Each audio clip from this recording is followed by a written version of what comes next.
Bonsoir à tous et une chaleureuse bienvenue au sein de cette émission Que les choses soient dites.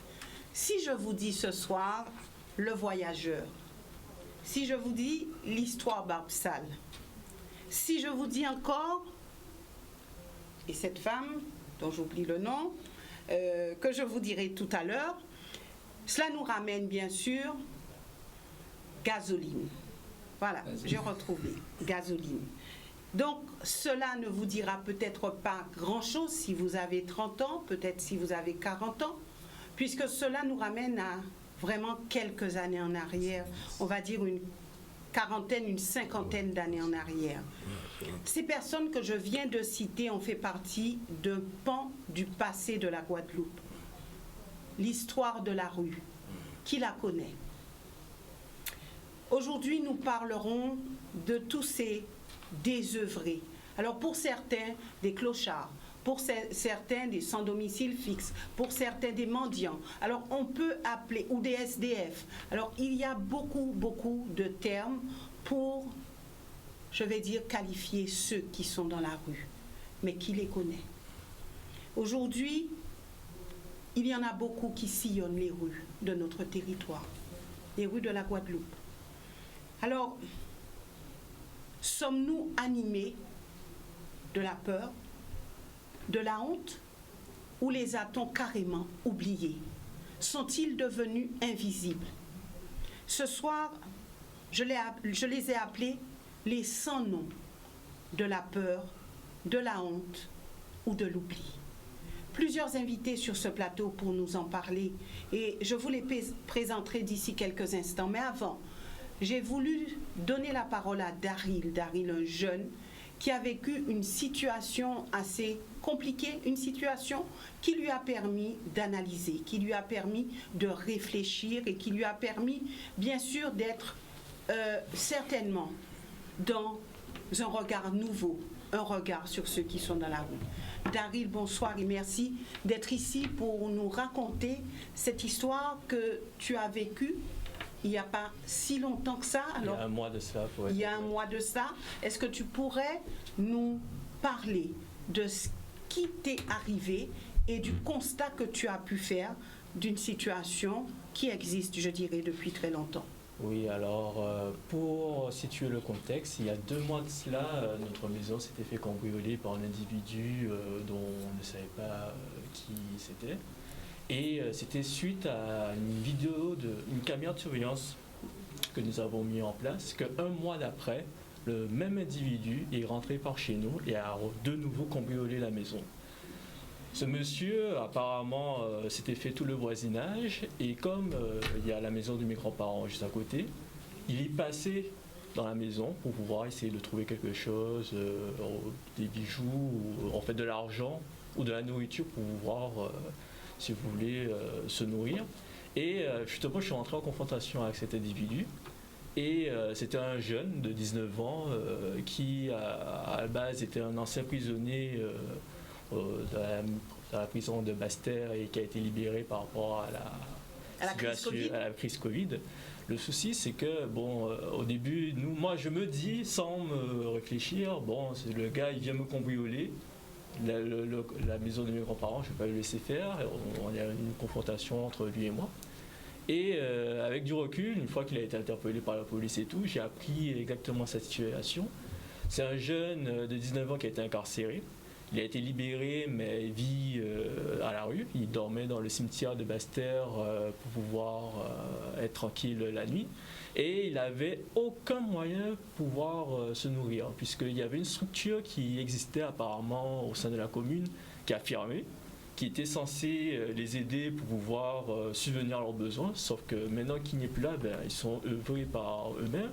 Donc ce jeune, au final, moi je me suis dit, mais merde, en gros, il est à la rue, il ne sait pas comment il n'a pas, si vous voulez, d'aiguilleur pour pouvoir savoir qu'est-ce qu'il doit faire pour pouvoir soit suivre une formation ou être recueilli quelque part.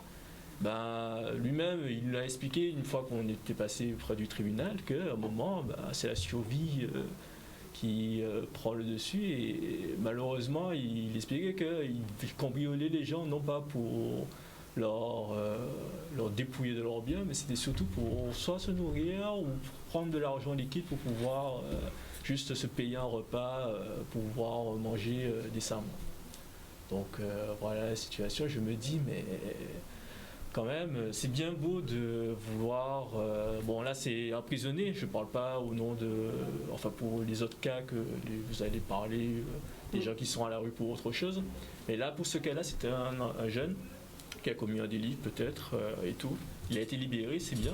Mais au cours de sa libération, est-ce qu'il y a eu un minimum de gestion, de prise en charge pour savoir, ok, on le libère, est-ce qu'il y a ce qu'il faut pour pouvoir faire en sorte qu'il soit suivi pour une formation, histoire qu'il puisse rentrer dans notre société en bonne et due forme. Parce que là, si c'est pour relâcher et laisser les gens dans la rue, ben, ça fait que le taux de criminalité augmente spontanément, parce que les gens n'ont pas d'autres moyens qui leur viennent à l'esprit pour pouvoir s'en sortir. Donc tout de suite, c'est essayer de dépouiller l'autre, même malgré que l'autre lui-même, c'est pas quelqu'un de... L'autre, c'est-à-dire un individu qui, voilà, on vit, on paie ses impôts, on paie sa maison et tout, mais on n'est pas extrêmement riche. Donc le si peu que les gens ont, ben, ils vont chez ces gens-là, malheureusement, parce qu'ils n'ont pas d'autres moyens. Et voilà. Merci Daryl pour ce témoignage. Et nous espérons qu'à partir de cette émission ce soir, il y aura l'écoute qu'il faut pour peut-être trouver des solutions pour ces gens. Il y a quelqu'un qui m'a dit aujourd'hui, mais pour moi ce sont des invisibles. Donc ce sont quand même des mots qui sont très forts. Et on ne peut pas se passer de cette émission. Merci Daryl. Alors maintenant, je vais vous présenter nos invités, ceux qui sont au plateau. Il y en a que vous connaissez, d'autres pas.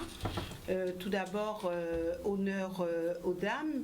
Il y a donc Béatrice Nourel, qui est agent de médiation santé mobile de la structure Saint-Vincent-de-Paul. Nous avons comme deuxième femme que vous connaissez bien, Evita Chevry. Et puis, à côté de Béatrice, nous avons Jean-Pierre Leborgne, qui est animateur à l'accueil de jour, toujours pour la structure Saint-Vincent-de-Paul. Et puis, ceux que vous connaissez, Harry Ancelade, Raphaël Spéronel, Samuel Dameau, alors ceux qui font partie du noyau dur de cette émission. Alors, les sans-noms de la peur, de la honte ou de l'oubli, ça sera le thème qui sera débattu ce soir.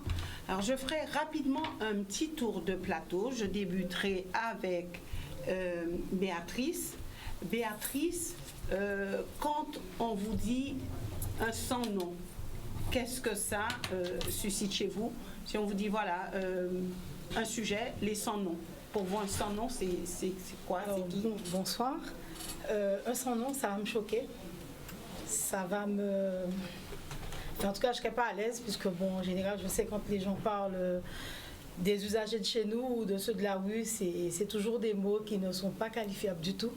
Donc, ce sont des mots qui me gênent, je vais dire. Le sans-nom. D'accord. Donc, pour vous, le sans-nom. Bon, moi, tu sais, comment je peux vous expliquer ça?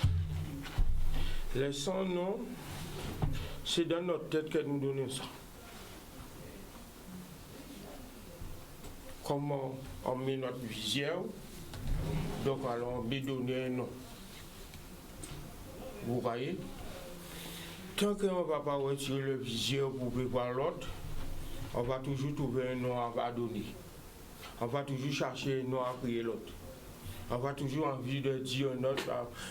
Bon, eh bien, tant que c'est pas moi, tant que c'est pas ma fille, tant que c'est pas ma fils, eh bien c'est un sans-nom. Eh bien c'est un SDF. Eh bien c'est un clochard. Mais si on fait le tour de notre famille, on peut avoir peut-être un cousin lointain, un tonton lointain, un maman lointain, un sœur lointain. C'est ça qui est son nom.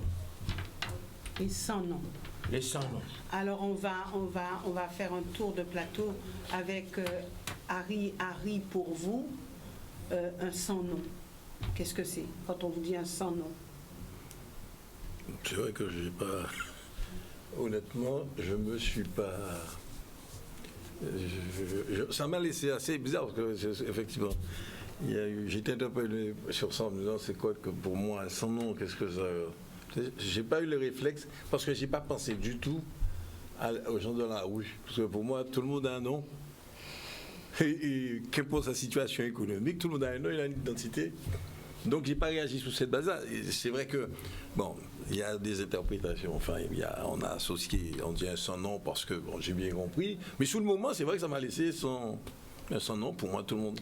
Je considère que la situation économique, c'est des frappés, met des gens en difficulté, mais ça n'enlève jamais la capacité d'agir ou de réagir. C'est pour ça que je n'exclus jamais. Je considère quelqu'un de jamais exclu. Il y a des situations à passer, des situations difficiles, mais quelqu'un témoin n'est jamais exclu. Pour moi, c'est comme ça que je... Oui, on va approfondir tout à l'heure. Samuel. Déjà, un sans nom, c'est quelqu'un qu'on ne nomme pas, quelqu'un qu'on ne reconnaît pas, quelqu'un qui est presque transparent dans la société. Vous savez, on appelle, pas si longtemps que ça, on voit un avocat, c'était maître, voilà, un docteur tel et tout ça. Ce sont des appellations qui étaient ronflantes. Mais c'est vrai que dans cette société-là, on a une société qui est ce qu'elle est, hypocrite parfois, parce que la société a fait des choix de reconnaître que les personnes qui réussissent, entre parenthèses, les personnes qui sont aisées, les personnes qui comptent dans la société. Et un sans nom, c'est quelqu'un qu'on ne nomme plus, quelqu'un qu'on ne voit plus, quelqu'un qui est tout à fait transparent. Donc on met un nom sur ces gens-là justement pour se dédouaner des responsabilités qu'on aurait vis-à-vis d'eux. D'accord. Alors, Evita. Les sans noms, ça me rappelle les sans voix. En fait, ce sont ceux que la société, en tout cas, n'écoute plus, la société ne regarde plus, la société a oublié. Et en fait, c'est un mot qui, je suis d'accord avec madame, c'est un mot qui est chargé de tristesse, parce que imaginons des sans-voix dans une société comme la nôtre, qui a été nourrie à la base de la solidarité, du fait d'avoir toujours besoin l'un de l'autre, de par notre histoire, et qu'on puisse arriver à produire des sans-noms, c'est un échec. Pour moi, c'est vraiment la signification d'un échec total, parce que les sans-noms sont des gens, en fait, que la société a tellement rejetés qu'elle ne se souvient même plus de leur existence alors qu'ils sont là, autour de nous. Raphaël. Oui, moi, véritablement, c'est effectivement le problème du rapport entre l'individu et la société, sa société ou toutes les sociétés. Et sans nom, c'est véritablement la sociologie de l'exclusion programmée. Ça veut dire, en fait, comment ça va se passer, comment ça va se dérouler entre l'ascenseur vers la mortification sociale, à travers des ruptures de vie, ruptures d'intégration, ruptures d'insertion, à travers la crise vécue au quotidien, mais qui est indépassable pour l'individu à un moment donné, sans appui, sans ressources, sans dotation, sans moyens, et à travers le décrochage social qui se termine par la mortification, l'invisibilité sociale, et donc une position de... Le sans-nom, c'est celui, pour reprendre un terme de Touraine, c'est ce qu'on appelle aussi les effacés du champ citoyen. Il ne va pas exister de mon côté. Alors, j'ai cherché, comme à l'accoutumée, ce qu'on mettait sur les sans-noms, et j'ai trouvé qui provoque l'effroi, le dégoût, trop ignoble pour être nommé, dont le nom n'est pas connu, affreux, anonyme, atroce, effroyable, épouvantable, horrible, innommable et insupportable. Alors, c'est ce que j'ai trouvé sur la définition de sans nom. Permettez que nous revenions un petit peu en arrière. Je pense que vous avez connu peut-être tous le voyageur. Vous avez peut-être connu tous, oui, et Gasoline, merci. Et d'autres. Pardon, Honorine aussi. Honorine aussi. Alors à ce moment-là, ces personnes pour vous avait-elle une histoire? Est-ce que vous connaissiez l'histoire du voyageur ou de Gasoline ou de l'histoire Babsal et autres?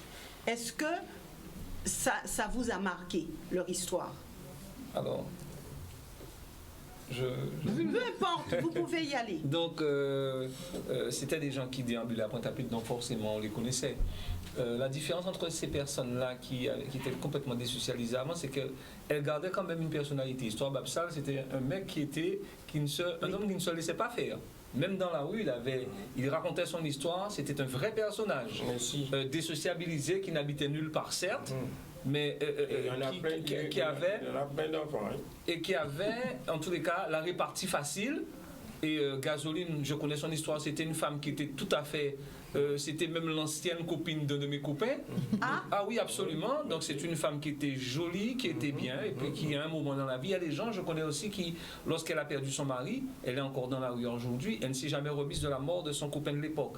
Donc il y a différentes causes qui font que ces gens-là... Le voyageur, c'est une déception, amoureuse, et il allait tout le temps à l'aéroport voir si cette femme-là arrivait. Voilà.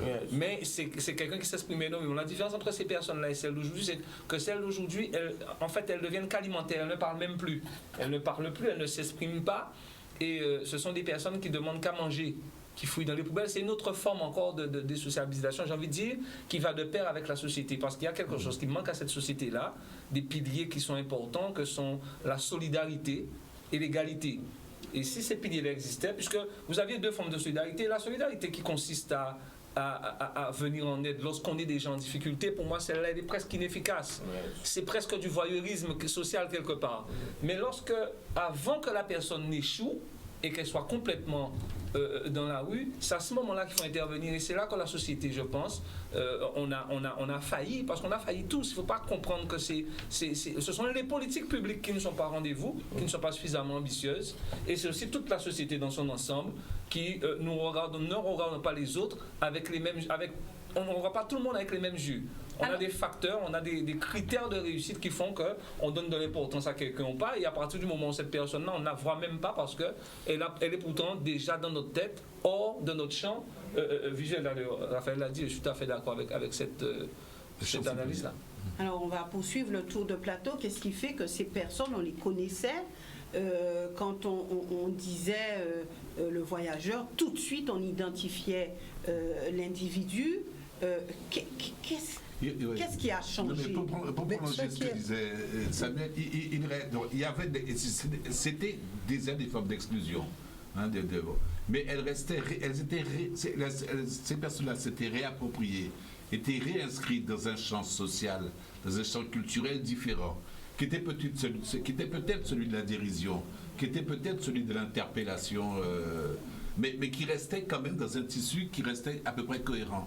Alors que maintenant, la rupture, elle est totale. On ne les voit pas. Babsal, on le voyait, tout le monde. C'était même un support éducatif, puisqu'on pouvait éventuellement menacer les enfants, l'amenant, c'était le diable, c'était des choses comme ça. Donc il restait dans une mythologie culturelle qui est encore la nôtre. Alors que les nouvelles ruptures maintenant, les nouvelles pauvretés maintenant, la rue maintenant, c'est avant tout des autoroutes vers le décrochage social, le décrochage culturel. Voilà. Moi, je pense que la différence fondamentale, là, Babsal, Gasoline, etc., ce sont des histoires brisées. En fait, d'ailleurs, il y avait une dame, dont j'oublie le nom, qui restait des années dans la forêt à Marie-Galante. Et un jour, elle ne voulait plus qu'on la voie. Et elle vivait, j'oublie d'ailleurs comment on l'appelait, et j'ai trouvé ça horrible qu'on a réussi à la traquer, et ils ont réussi à la photographier, alors qu'elle ne voulait plus du tout qu'on la voie, et était restée des années comme ça. Et j'ai trouvé ça vraiment atroce de faire ça à cette femme, parce que c'était un manque total de respect de sa dignité, en fait. Et on voit d'ailleurs l'horreur quand elle se rend compte, dans son regard, quand elle se rend compte qu'on la photographie. Moi, je pense que la différence fondamentale, c'est qu'il y avait des histoires brisées qui expliquaient que des gens, à un moment donné, ne vivaient plus comme les autres ou vivaient dans un autre champ. Là, c'est pas du tout pareil. Là, il faut le dire. On peut dire, je ne donnerai pas de chiffres précis, mais on peut dire que la plus grande partie des gens que l'on appelle maintenant sans nom parce qu'ils sont dans la rue et que personne ne connaît leur histoire. Parfois les seuls aspects physiques permettent de les définir. On dit, ah oui, celui qui avait une jambe enflée, oui, il est maintenant, il est plus à Pointe-à-Pitre, il est à Basse-Terre, etc. Mais ils sont très nombreux d'abord, ils sont très nombreux, et surtout, ils sont bouffés et rongés par le crack. Parce que c'est ça, il faut le dire. Ils sont bouffés et rongés par le crack, donc ils meurent. Ils meurent très rapidement, et surtout les femmes. Là, on pourrait en parler. Les femmes qui subissent à partir de la tombée de la nuit, il faut savoir qu'elles vivent de manière atroce. Des viols à répétition, etc. Et elles meurent en général de gens de la rue aussi. Ah ben oui. Ben oui, moi je connais personnellement une qu'on a tenté quand même de sauver parce qu'on la connaissait, c'était une gamine magnifique, mais qui a été rongée par le crack, et elle m'a avoué que elle avait été une nuit violée par 10 clochards, donc qui lui ont donné évidemment le sida, et elle est morte, je ne sais pas si elle avait 42 ou 43 ans, elle est morte, et c'est là qu'elle m'a raconté la vie des autres femmes qui sont dans la rue. Mais le grand drame, c'est le crack. Et le problème, c'est que les familles n'ont pas la capacité de régler cette question, parce que c'est un vrai problème, le crack, en Guadeloupe. Et il faut qu'on soit encadré, il faut qu'on soit aidé. Donc à un moment donné, la famille lâche parce qu'elle ne peut plus. Elle tient au début, hein, son petit, son neveu, son fils, etc. Mais à un moment, elle lâche. Et c'est pour ça qu'en fait, ils deviennent sans nom, parce que premièrement, ils sont nombreux et ils disparaissent. On se dit, tiens, mais il y avait une dame là aux cheveux courts, mais où est-elle passée? C'est fini, on sait qu'elle est morte, et etc. Et on voit des visages tout à fait nouveaux qui se renouvellent sans cesse, et on sait qu'ils vont pas durer longtemps. C'est ça la grande question, c'est qu'ils meurent très vite de cette horreur qui est le crack, et qui malheureusement rentre dans le pays comme du sucre. Béatrice. Ben, justement, j'étais en train de me dire qu'effectivement, au temps de Bapsal, la drogue ne faisait pas de ravages. Donc, à cette époque-là, quand quelqu'un était dans la rue, c'est clair qu'on disait soit un chagrin d'amour, ou alors il fait sorcier. Au jour d'aujourd'hui, on ne peut pas dire ça. Au jour d'aujourd'hui, ce qui nous arrive, c'est que nous avons plein de cas psy dans la rue. Alors, c'est même plus de la toxicomanie, mais c'est des cas psy que nous avons. Et il y a un manque au niveau de la santé. Et bien voilà, au lieu d'être, je vais dire, sans manger, eh bien, ils sont sans médicaments. Donc, du coup, ça monte. Et puis, voilà. Donc, ils sont rejetés. Ils fouillent dans les poubelles. Les parents ne sont pas formés par rapport à la maladie de leurs parents. Donc, ils les lâchent. Et puis, voilà le résultat aujourd'hui. Donc, avant... Et maintenant, c'est pas pareil. Le contexte n'est pas le même. Jean-Pierre. Bon, moi, quand il y a un petit témoignage simple pour vous comprendre bien de quoi nous avons discuté. Tu sais, moi, j'ai vécu de 11 ans à 39 ans à la rue là. Tous ces bitins-là, je vais raconter là, je n'avais tous ces bitins-là, ça, après tout ça, en participer dans tout ça, en vivre tout ça. Et en la rue là, il y a pas mal de choses qui amènent en la rue là. Le crack vini, en fait, le crack vini pour montrer longtemps qu'elle nous a en difficulté. C'est ça qui est développé par rapport à, parce que nous avons peut-être c'est le crack par rapport à ces jeunes-là qui ont trouvé une situation là, mais longtemps nous en souffrance des sociétés là. Crack là vini mettre en lumière par rapport à la souffrance qu'il dit. Parce que peut-être on maman aux enfants, peut-être il y a 5 petits mouns. Il pas ni papa, et il faut mourir ces petits mouns là. L'autorité parentale en nous, trouver qu'il disloqué. En passant si c'est le mot qu'il a dit, mais il séparé. Donc ça veut dire papa là qui vit à côté aïe, maman là qui vit tout seul aïe. Aussi, et nous avons trouvé nous à un enchaînement que ça là, papa là qui a méprisé maman là qui a méprisé papa là. Mais les petits gens qui sont levés à présent, ils ne voient pas ni bon ou père. faut y sortir dehors là. Et là, il sortit dehors là à présent, il a joint tout ça que le pays va de être joint. Et c'est ça qui mène tout discours là, nous là, toute vie là, nous avons. Mais est-ce que c'est ça que vous ou vivez qui menez en la rue là? Oui, à dans ce sens, oui, parce que pour quelle raison, à part famille en moi qui va te voulu occuper de moi aussi. Et aussi, en société guadeloupéenne, nous croyons en l'eau à dans sorcellerie, en l'eau à dans garder des affaires, et en disant tiens en nous sommes jaloux en l'eau des parfois par rapport à l'autre. Si nous n'avons pas vécu bien, on peut pas peut-être pas ni peut-être grandes affaires pour vous, mais toujours quand continuer, il y a une bonne éducation. Voisin n'a pas vu que tu as parti en la rue là, il n'est pas content de voir vous ensemble quand vivent dans le même quartier qui a pu laisser sa fête. Donc il a mis un cochon ni bas pour nous retrouver en la rue là. En vivre ça. Depuis étant petit à 4 ans, il a coupé chivé moi, il a mis moi depuis battre maman moi. Battre famille moi. Bon Dieu fait qu'on n'a pas jamais arrivé à faire ça. En répondre. En répondre famille moi chou pour chou. En partie d'ailleurs. En arrivé en passer une nuit blanche. Mais c'est en partie en moi qu'on joint tout ça en la rue là.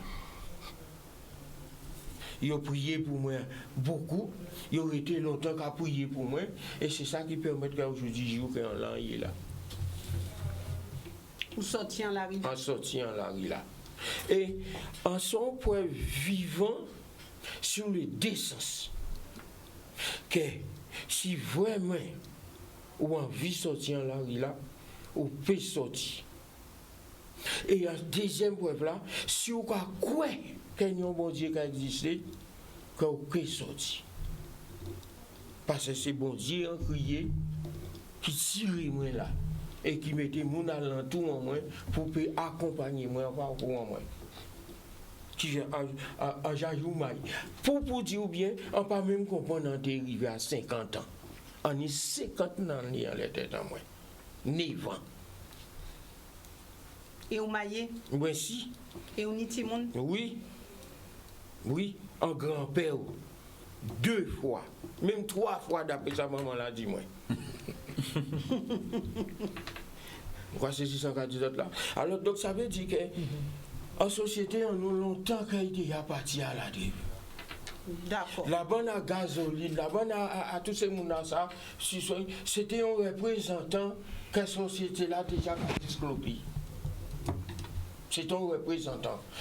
Pourquoi? Parce que il n'y a pas de voir ça, parce que gasoline, ou tu vois, c'est une femme qui était amusée, il était capable de pied, il était capable de pied. Babsal même, c'est un bouc, c'est charmé, il était charmé, mais il a retourné des doigts aussi. Vous comprenez? Mais c'est vrai, pas blague. Babsal, c'est un bouc qui était bien, qui a marché bien, il était toujours en blanc. Il était toujours habillé en dit blanc. Toujours en blanc, casqué colonial et fait canne en main. Aussi, il était un paquet à l'argent. Il n'y a plein de monde. Babsal. Il n'y a pas parlé de ça, il n'y a pas foué ça, il n'y a pas ôté ça d'ailleurs, mais il y a plein de monde. Ouais. Aussi bon, là il mort, sachez là qu'il était tini là. Devant il était plein l'argent à dingue. Tu as fait raison. J'ai connu une de ces filles. Alors, vous comprenez quand dit? Alors, justement, et ça nous en plein dans débat là, et Harry ne s'est pas encore exprimé, mais vraiment j'ai poussé les recherches très loin pour voir si dans l'histoire on avait parlé de ces personnes. Alors j'ai trouvé un commentaire, malheureusement il me semble qu'il y avait eu un article sur le voyageur quand il est décédé. Alors sur le France Antilles il y avait eu un article, voilà, le voyageur, la photo et tout, je me rappelle encore de ça, est décédé, et je ne l'ai pas trouvé, mais j'ai trouvé une discussion entre des jeunes, sur Internet, et qui parlaient de ces personnes. Alors juste rapidement, je vous dis ce qui était dit, mais qui vous parlez de Babsal, mais c'était qui? Et alors, il y en a un qui répond, Babsal, c'est un clochard qui a été célèbre de son vivant, tout comme Gasoline et le voyageur. Tous les trois sont décédés. Et un qui dit, ma grand-mère me racontait que Babsal était un homme très riche à une époque, comme quoi. Et un autre qui dit, oui, j'ai entendu que c'était un gars des affaires, bon, qui a mal tourné, on l'appelait l'histoire Babsal. Et le voyageur. Et quelqu'un qui répond, des jeunes, mais qui ont entendu dire par leurs parents et leurs grands-parents qui était Babsal, qui était Gasoline. Et un qui disait, le voyageur, c'était un clodo, toujours vêtu de blanc ou de beige, qui portait un sac de voyage sur l'épaule et qui arpentait les rues de Pointe-à-Pitre en racontant parfois son histoire qui est la suivante.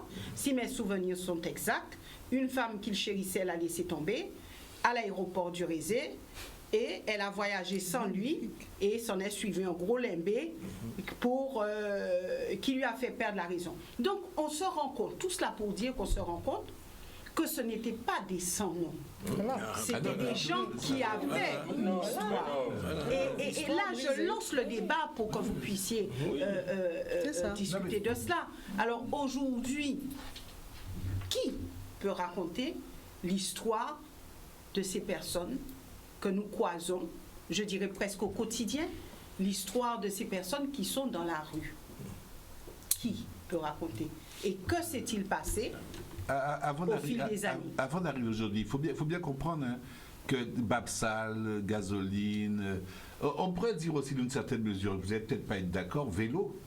Parce que quand Vélo est mort, on a cherché partout un témoignage, un document, même sa photo, on n'avait pas. Bon, ben lui, c'est doit être une autre dimension. Bon, mais ça renvoie un petit peu à ce qu'il était. Il y a les Oui, ça renvoie vraiment. Et là, c'est quand même le tournant par rapport au temps moderne. Tout à l'heure, Evita parlait d'histoire des vies brisées. Ça, c'est terrible, parce que ces vies brisées ont été reprises à deux fois. D'une part, c'est l'histoire des trajectoires inachevées. Et d'autre part, ça a été repris maintenant par des légendes urbaines, en tout cas une certaine génération, par des légendes urbaines qui ont fait ces histoires-là rentrer dans le patrimoine socio-culturel identitaire de la Guadeloupe. Donc ce sont des ancrages, même si c'était douloureux, parce que c'était pas facile du tout. Maintenant, on n'est pas dans ça du tout. On est dans quoi? On est dans des ruptures de vie, on est dans des gestions de crise continues dans lesquelles on ne se sort pas. On est dans même les paradis artificiels. Le crack, c'est pas un paradis artificiel, c'est au contraire, c'est une déchéance réelle. Les paradis artificiels, c'est les drogues que nous avions, nous, dans les années 68. Donc maintenant, on est dans quelque chose qui n'a plus rien à voir avec ça, qui est avant tout des laissés pour compte du développement, des laissés pour compte volontairement de la société qui n'a plus les moyens.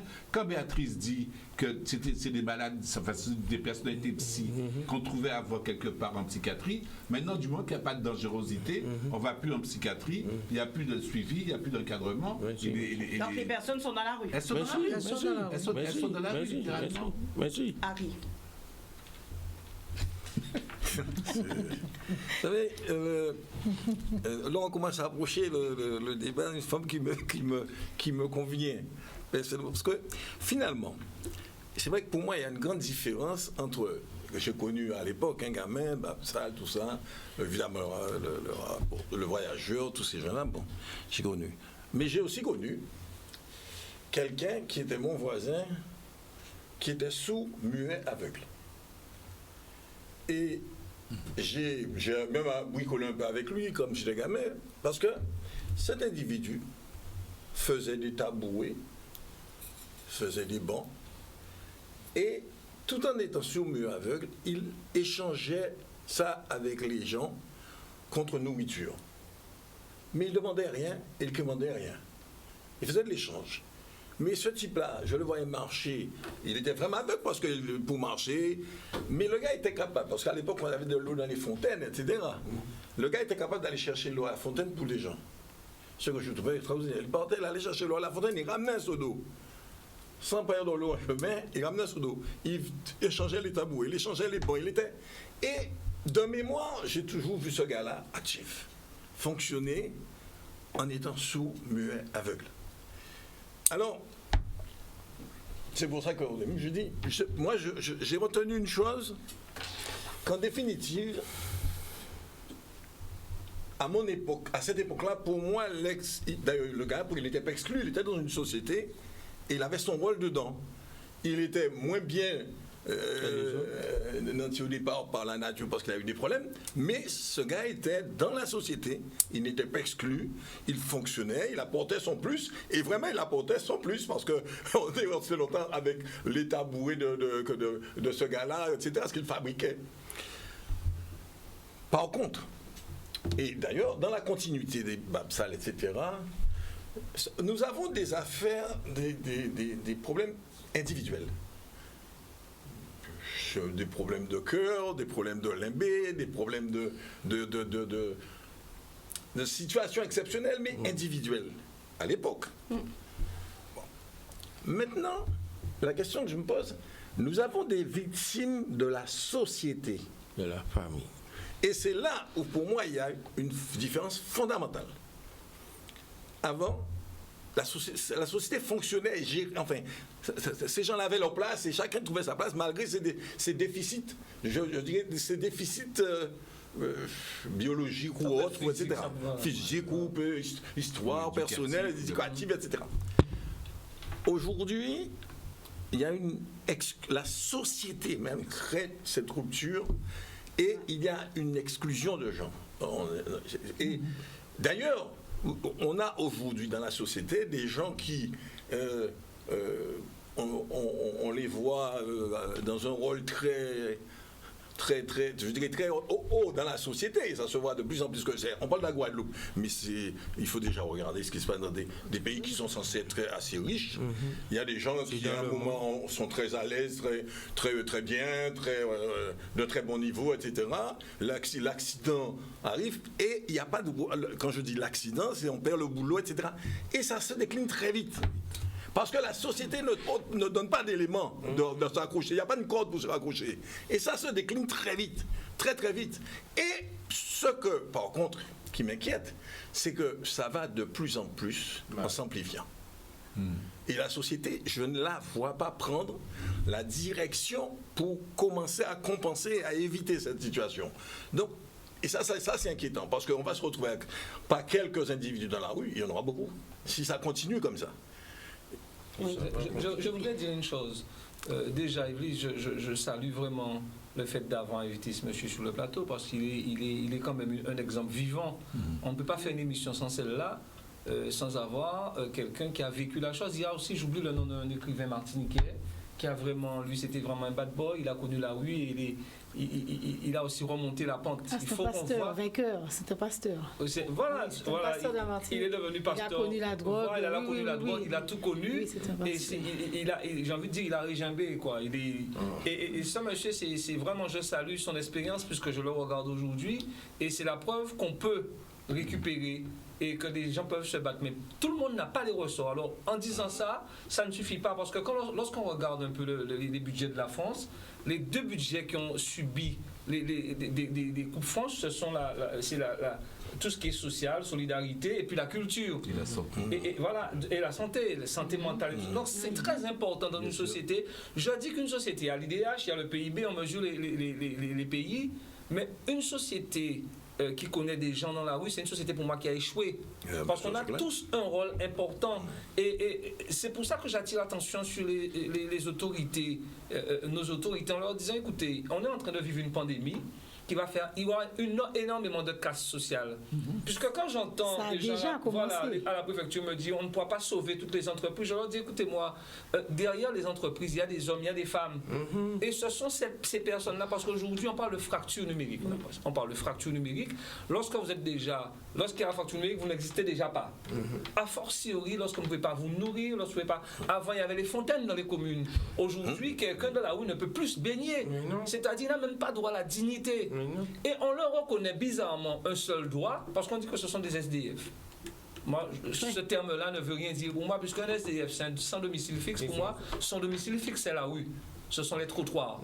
Donc on connaît son domicile fixe. C'est pas comme s'il avait de temps en temps, ponctuellement, une domiciliation. Donc la société, pour se donner bonne conscience, qu'est-ce qu'elle fait? Eh bien, elle reconnaît à ces gens-là un droit.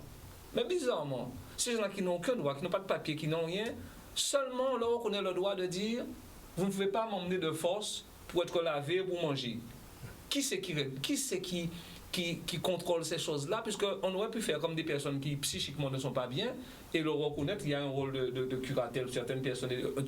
L'État aurait dû être le tuteur de ces gens-là pour dire on prend ces gens-là malgré eux. Parce que quelque part, c'est une société, on ne peut pas vivre dans une société animale. Parce que ces gens-là ne sont plus des humains, ils sont déshumanisés. Alors, mais est-ce qu'on sait même combien de personnes sont dans la rue? Alors juste pour dire, je ne peux pas dire tout ça sans dire quand même reconnaître les CCAS qui font un travail important. Oui. Les travailleurs sociaux qui travaillent. On ne peut pas, il faut leur rendre hommage, les urgentistes, c'est-à-dire les personnes qui au jour le jour sont en contact avec ces personnes-là.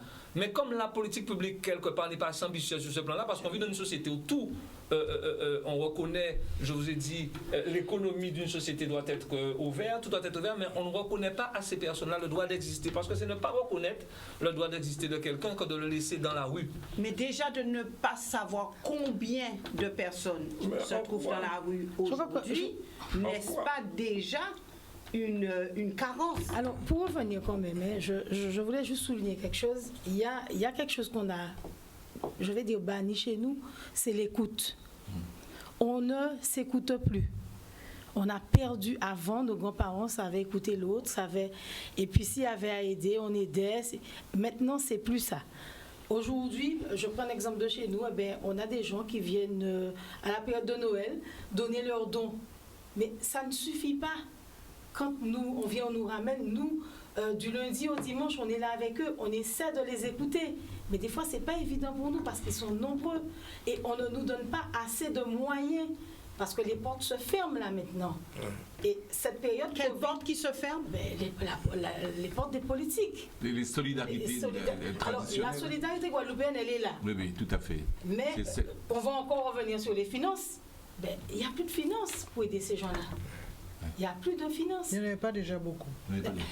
Moi, je dirais que... Parce qu'effectivement, vous avez parlé de la structure de Basse-Terre. Effectivement, il y a une structure qui est fermée maintenant, qui s'occupait Mais il y a eu des repreneurs, non? Il y a eu des repreneurs, mais ce n'est pas la même... Alors, je vais prêcher pour ma chapelle. Saint-Vincent, nous recevons les gens autrement que la nouvelle structure qui est à Basse-Terre. C'est-à-dire? Donc, nous, quand l'usager vient, il y a l'écoute.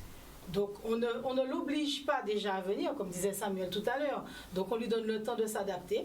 Après, nous, on va vers lui, on discute avec lui, on entend ce qu'il a, ce qu'il veut, ce qu'il souhaite. Et à ce moment-là, on fait les démarches. Donc, il y a la douche. Samuel disait tout à l'heure qu'ils ne peuvent pas se doucher. Eh bien, chez nous, il y a la douche. Pour nous, quand la personne se douche, c'est déjà une manière de revivre. Ça lui donne déjà l'envie d'aller plus loin. Après, il y a le petit déjeuner. Et ensuite, le service social rentre en action et on fait ce qu'on peut pour eux. Des fois, il nous arrive, on va parler d'hébergement. Le bonhomme parlait tout à l'heure d'hébergement. Le jeune n'a pas d'hébergement. Eh bien, ce n'est pas de notre faute. Parce qu'il n'y a pas d'hébergement maintenant et on ne peut pas réinsérer quelqu'un qui a vécu 20 ans, 10 ans dans la rue. C'est pas évident. La personne a déjà ses habitudes, on ne peut pas le réinsérer comme ça. Mais c'est une structure privée, ça, Vincent. Non. C'est quoi? C'est quoi comme structure? On est ouvert à tout le monde. Non, privé, je veux dire. Non, on n'est pas privé. C'est l'État qui... Alors, c'est une structure d'État? C'est l'État. Oui, c'est l'État qui... Et vous appelez ça? C'est le conseil général, le conseil... Mais c'est une structure privée. Mais oui. Au départ, c'est une structure privée, vous êtes financé vous êtes par... devenu... Voilà, c'est une structure privée qui est financée. Absolument. Donc, je dis, c'est bien que la société civile... C'est une association. Oui, c'est une association. Voilà, donc c'est une structure privée. Mais la société civile doit vraiment s'impliquer encore plus. Justement. Je ne sais pas si vous vous souvenez des chariots de l'espoir. Oui, j'avais organisé ça, moi, on m'avait demandé sur la région de Basse-Terre. C'est Madame Nelson, pour la nommer Clotilde. C'était super. Et Nicolas Lancas, ils avaient à Pointe-à-Pitre, en permanence, ils faisaient le tour des familles et on voyait la misère. Alors il y a un phénomène, madame, il y a un phénomène qui est cacher la misère derrière des murs. Mais si. Lorsque vous faites du logement social, et j'ai vu des familles qui étaient il n'y avait pas de meubles du tout dans la maison, j'avais vécu ça, j'ai vu ça. Et pour moi, c'est cacher la misère. Parce que vous mettez ces gens-là dans une maison, c'est vrai qu'ils ne paient pas de loyer, mais ils n'ont rien d'autre à part ne pas payer le loyer. Et vous avez des enfants qui sont élevés dans des conditions, mais vraiment, c'est inacceptable pour l'époque dans laquelle on vit. Et ça, ce n'est pas traité. Alors on voit que ce sont des façades, c'est beau, c'est coloré, mais pour moi, c'est cacher la misère derrière les murs. Mais on ne peut pas, sincèrement, il y en a on beaucoup. ne peut pas, en traitant ce sujet, on ne pourra pas faire l'impasse sur la question de la drogue. Ça, je suis désolée, parce que je vois devant les tribunaux des gens qui viennent pour la 6e, 7e, 8e. Les magistrats sont fatigués de les voir. Et ils disent eux-mêmes, de plus en plus d'ailleurs, on entend ça, on voudrait être aidé. On voudrait pouvoir arrêter, mais on n'arrive pas à arrêter. Non, mais c'est très important de savoir parce que la Guadeloupe ne fournit pas ce qu'il faut pour régler la question du crack. C'est une drogue terrible. Oui, mais le crack, c'est pas... J'ai dit, c'est même pas la Guadeloupe, c'est la France. Non. La France je suis désolée, la France a des centres quand même. Alors que la Guadeloupe, elle a quoi, Monterrand et Beaupertuis? Oui, mais on ne peut pas comparer la France avec la Guadeloupe. Mais non, c'est madame qui dit la France. Le problème de la drogue, il est mondial. Excusez-moi, quand je vais là-bas et que je croise les SDF là-bas, je me dis qu'il n'y a pas que chez moi. En plus, quand j'arrive là-bas et que je vois que ce sont des Guadeloupéens. Donc, non. Je m'explique, madame. Peut-être que vous êtes contente du système ici. Je ne suis pas contente du système. Mais moi, je dis... Pour voir la question devant les tribunaux, mais hier, il y a 2 jours, le procureur même expliquait qu'effectivement, il manque, puisqu'il demandait, celui qui était devant eux dit, il manque des centres dans le pays, des centres où on ne va pas, où c'est très important, où on ne peut pas, on n'a pas contact avec l'extérieur pendant un certain temps. Or, malheureusement, on les met à Monterrand. On les met à Monterrand parce qu'ils finissent par avoir des crises. On les met, mais il n'y a pas ces centres. C'est clair qu'il n'y a pas d'équipement. Mais oui, alors que ça existe, il ne faut pas me dire qu'il n'y en a pas en France. Ok, il n'y a pas... Tant mieux, si la Guadeloupe est au même niveau que la France... Je reste d'accord, il n'y a pas de souci. Attendez, écoutez-moi. C'est comme la délinquance. Je reste d'accord qu'il n'y a pas de centre pour tout ça. Mais la plupart des personnes qui sont habilitées pour pouvoir nous aider, ils ne font rien. Donc, justement... Tu comprends? Donc, justement. Je prenais un base. Il y a M. Baltine qui a essayé d'ouvrir une autre structure par rapport à notre structure. Pour quelle raison il voulait faire ça? C'est pour des personnes âgées qui n'ont pas des endroits de sortir de l'hôpital pour prévenir l'hôpital. Tu sais, on a fait des pétitions pour pouvoir empêcher cela de se faire. En fait, le centre, c'était pour... Comme ça nous arrive tout le temps. C'est pour te montrer. L'établissement relais après l'hôpital. Après l'hôpital, c'est pour te montrer. Tu comprends? Nous, je dis nous, nous, le public de Guadeloupéen, on vient voir rien que devant nous. On ne veut pas regarder à côté, on refuse de regarder à côté, et c'est pour ça que toutes ces choses se passent. On prend la base sous la drogue. C'est très facile de critiquer, c'est très facile de juger la drogue, c'est très facile. Mais tu ne sais pas ce qui s'est passé avant la drogue. Parce que la drogue n'est pas arrivée comme si c'est blocoto, c'est que c'est les choses qui s'est passées, les trous qui s'est trouvés, et la drogue est rentrée dans ce trou-là. La nature a rendu vie. Ouais. C'est ça qui fait ça. Et si certains d'entre nous, avant de se coucher de chez lui, de penser à notre voisin, moi c'est ça que je peux dire. Avant de se coucher, je passe la journée dans mon travail, je rentre, pour même si Seigneur est content de rentrer, pour mes voisins, moi, qui j'ai passé la journée. Le Covid nous a fait arrêter un moment pour comprendre, pour remarquer que ton voisin, il est là. Ta voisine, il est là. Le Covid, c'est ça qu'il a fait. Et malgré ça, beaucoup d'entre nous n'arrivent pas toujours à regarder leurs voisins.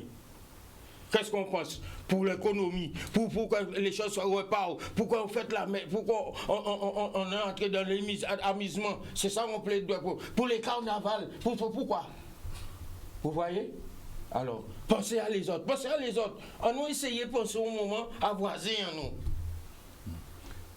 Alors, Raphaël, juste pour ajouter quelque chose, je pense que les structures médico-sociales avaient déjà à l'époque, il y a 30 ans, vu où allait, vers quoi entendait la société guadeloupéenne. C'est clair. C'est-à-dire, on ne peut pas traiter une société en réparant les choses. Il faut une politique de prévention qui soit ambitieuse. C'est-à-dire, quand vous avez un jeune qui aujourd'hui, un jeune qui va il est déjà dans une famille un peu en difficulté, c'est ce jeune-là qu'il faut encadrer pour qu'il n'ait pas le temps d'aller dans la rue. Parce que lorsqu'il va dans la rue, c'est à ce moment-là qu'il rencontre la drogue. Et à partir du moment où il rencontre la drogue, comme la rue a ses propres codes, pour exister dans la rue, il va falloir jouer, il va mourir le torse. Et peut-être qu'il va aller jusqu'à un crime, il va finir en prison parce que tout ça c'est lié. Et je suis d'accord avec lui lorsqu'il dit qu'on a trop tendance à se regarder et à ne pas se dire, d'ailleurs Jacques Chirac l'avait dit, que les associations doivent exister parce qu'un jour, ce sont ces associations-là qui vont empêcher, j'ai envie de dire, une sorte de rupture de la société. C'est-à-dire, lorsqu'on ne fait pas attention à l'autre, on se met soi-même en danger. Et on est devenu quelque part très égoïste. C'est vrai, c'est une société qui est devenue très, très égoïste. Et je l'ai dit en liminaire. Lorsqu'on regarde cette pandémie-là qui nous a enseigné des choses, c'est qu'on n'a rien retenu. Parce qu'on veut repartir comme avant, ne pas regarder l'autre et à se dire, bon, voilà, on va soutenir les grosses entreprises. Moi, je n'ai pas nommé, mais quand vous avez des entreprises qui ont profité de largesse, alors qu'il y a des TPE, des gens qui sont seuls, des auto-entrepreneurs qui n'ont pas pu aujourd'hui tirer leur épingle du jeu et qui déposent bilan. Moi, pour ne pas, ce soir avant de venir ici, je vais vous nommer, j'ai une entreprise, quelqu'un m'envoie un message, c'est un jeune qui avait un véhicule à Colin-Petitbourg et qui me dit qu'il dépose, et là, il vend le véhicule parce qu'il ne peut plus continuer, parce que ça fait depuis le mois de mars qu'il n'a pas travaillé. Il a dit, mais ce jeune-là, j'ai envie de dire, si on ne le récupère pas maintenant, on ne lui donne pas les moyens de s'en sortir maintenant, qui vous dit que dans quelques temps, vous n'allez pas le retrouver dans la rue. Donc, en plus, on est devenu plus fragile. On n'est pas aussi combatif qu'avant. Et d'ailleurs, c'est Raphaël qui parlait d'histoire d'Absal. Ce sont des gens qui, même dans la rue, gardaient une certaine dignité. Une certaine prestance. Et voilà, on ne disait pas n'importe quoi, histoire d'Absal. Ils vous engueulaient, en plus, ils s'exprimaient très bien. Donc, quelque part, on est devenu fragile, mais on ne tient pas compte de cette fragilité. Il y a aussi une chose qui a beaucoup changé. C'est qu'avant, il était impensable que l'on mendie. La mendicité en Guadeloupe, c'était quelque chose de terriblement indigne. Et c'est ça aussi qui a changé. C'est que maintenant, on mendie sans problème, on harcèle même. Certains harcèlent les gens pour réclamer de l'argent juste pour la drogue. Parce que ça m'est arrivé, par exemple, d'offrir un sandwich. Eh bien, la personne devant moi a pris le sandwich et l'a jeté. Oui, parce que ça ne l'intéressait pas de manger. Ce qui l'intéressait, c'est que je donne de l'argent, la valeur du sandwich. Donc, la question aussi, il y a quelque chose qui a basculé aussi dans la culture, c'est la capacité de mendier qui était impensable il y a 50 ans. Alors c'est sûr qu'il y a toute une dimension culturelle avec les amortisseurs culturels que nous avions qui, à un certain niveau, masquaient cette misère-là. Masquaient beaucoup la misère économique, masquaient la misère affective, masquaient la misère sociale. Ça a duré pendant longtemps. Mais je crois que ce qu'il faut comprendre, c'est que premièrement, nous sommes français. On reviendra sur la Guadeloupe tout à l'heure. Ça veut dire qu'il y a deux concepts qui sont très importants en politique publique. Ce sont les ayants droit. Et les autres, c'est quoi ? Les autres, c'est le département, c'est la région, c'est local. Alors, je serais curieux. J'ai dit ça, mais je n'ai pas envie de trop parler ce soir parce que j'ai été directeur de l'Institut médico-pédagogique dans une première jeunesse. Et les années 90, quelles politiques ont été mises en place pour les structures alternatives, alors que ça éclatait partout. En Martinique, on faisait des structures, des foyers alternatifs pour les personnes âgées, pour les femmes en détresse, pour travailler avec eux, pour les délinquants, des appartements réservés. Qu'est-ce qui a été mis en place en Guadeloupe ? Donc on a raté tous ces rendez-vous-là et maintenant on est confronté à ce qu'on savait quand vous disiez que les professionnels. Bien sûr que tous les professionnels, des milliers de rapports ont été faits à l'époque, tous les professionnels, parce que le tournant s'est joué là. Avant la paupérisation généralisée comme modèle de développement, avant la rupture sans compensation. Parce que ce qui se passait, c'est que dans la société traditionnelle, il y avait des ruptures aussi.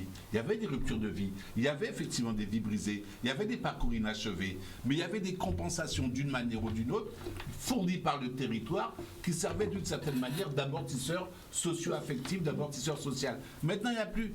On arrive, bon. C'est sur ça que je parlais je parle de mortification sociale et d'ascenseur vers l'exclusion. On connaît les étapes de cet ascenseur. Ça a été étudié. Hein. On commence par les sans papier, sans ceci, sans ceci. On passe par après les gens qui sont légèrement à côté. Ça a été étudié. À côté. Ils passent de 100, ils deviennent à côté. Et c'est vrai que, comme vous savez, la drogue n'est pas encore là, Jean-Pierre. 100 à côté. Après, à côté, ils sont en dehors. Et après, en dehors, ils deviennent des laissés pour compte. Et après les laissés pour compte, ils deviennent donc des invisibles, des effacés du champ citoyen et la mortification sociale. Et là, ça sont là que nous, vous les recueillez. Mais le pire, c'est ce que tu disais, Jean-Pierre, c'est que malgré tout, il y a quand même des ressorts. Si on a les moyens, pour que on ne va pas sauver tout le monde, mais il faut que certains puissent rebondir. Et un seul qui réussit, et je ne veux pas qui rebondit, je prends l'exemple de Jean-Pierre, mais il y en a. Mais qu'est-ce qui fait rebondir? Qu'est-ce qui a fait rebondir Jean-Pierre? Jean-Pierre a dit c'était Dieu. Et l'espoir d'envie de changer, le problème, c'est la pathologie, c'est toujours, y compris sociale, c'est toujours une rencontre complexe entre un individu et une situation. Quel ressort de l'individu fait que ça plonge et que ça peut remonter? Et qu'est-ce qu'il faut faire dans la situation pour pouvoir l'aider à optimiser ses chances? Qui doit agir? Alors, on dit oui, mais ces personnes sont invisibles. Elles ne sont pas invisibles puisqu'on les voit. Les solidarités familiales font partie du problème. Il ne faut pas partir de la solution. Donc, parce que les familles, il y a une paupérisation. Alors, ça veut dire que c'est effectivement... Alors, nous, on est un centre d'hébergement de réinsertion sociale. On a un hébergement de nuit. On a une capacité de 32 lits. On a un parc locatif aussi parce qu'on ne s'occupe pas seulement que des usagers qui n'ont pas de... On s'occupe des familles aussi, puisqu'on loge des familles. Et voilà, donc Saint-Vincent, c'est pas... Saint-Vincent, puisqu'on dit Saint-Vincent de Paul, mais on est devenu Saint-Vincent. Donc Saint-Vincent ne reçoit pas seulement les gens pour le repas, il y a un suivi social qui est fait, même pour les familles extérieures. Donc on va les considérer comme des gens de Saint-Vincent, mais c'est des gens qui ont perdu leur logement, où il faut reloger des familles. Donc nous, c'est un petit peu, voilà, notre... Mais il faut savoir aussi que ceux de chez nous, on ne va forcément pas les retrouver dans la rue. C'est pas tous les SDF qui viennent chez nous. Moi qui étais agent de médiation santé mobile avec la Croix-Rouge, puisqu'il y avait ce dispositif, c'était Croix-Rouge, équipe mobile et Maison Saint-Vincent. Alors j'ai eu l'occasion, j'ai travaillé sur la Maraude. Je peux vous dire que c'est pas évident déjà d'aller vers, il faut prendre son temps avant d'aller vers quelqu'un qui, ça fait des années qu'il est là, je ne sais pas comment il va réagir. Donc moi en tout cas je prenais mon temps.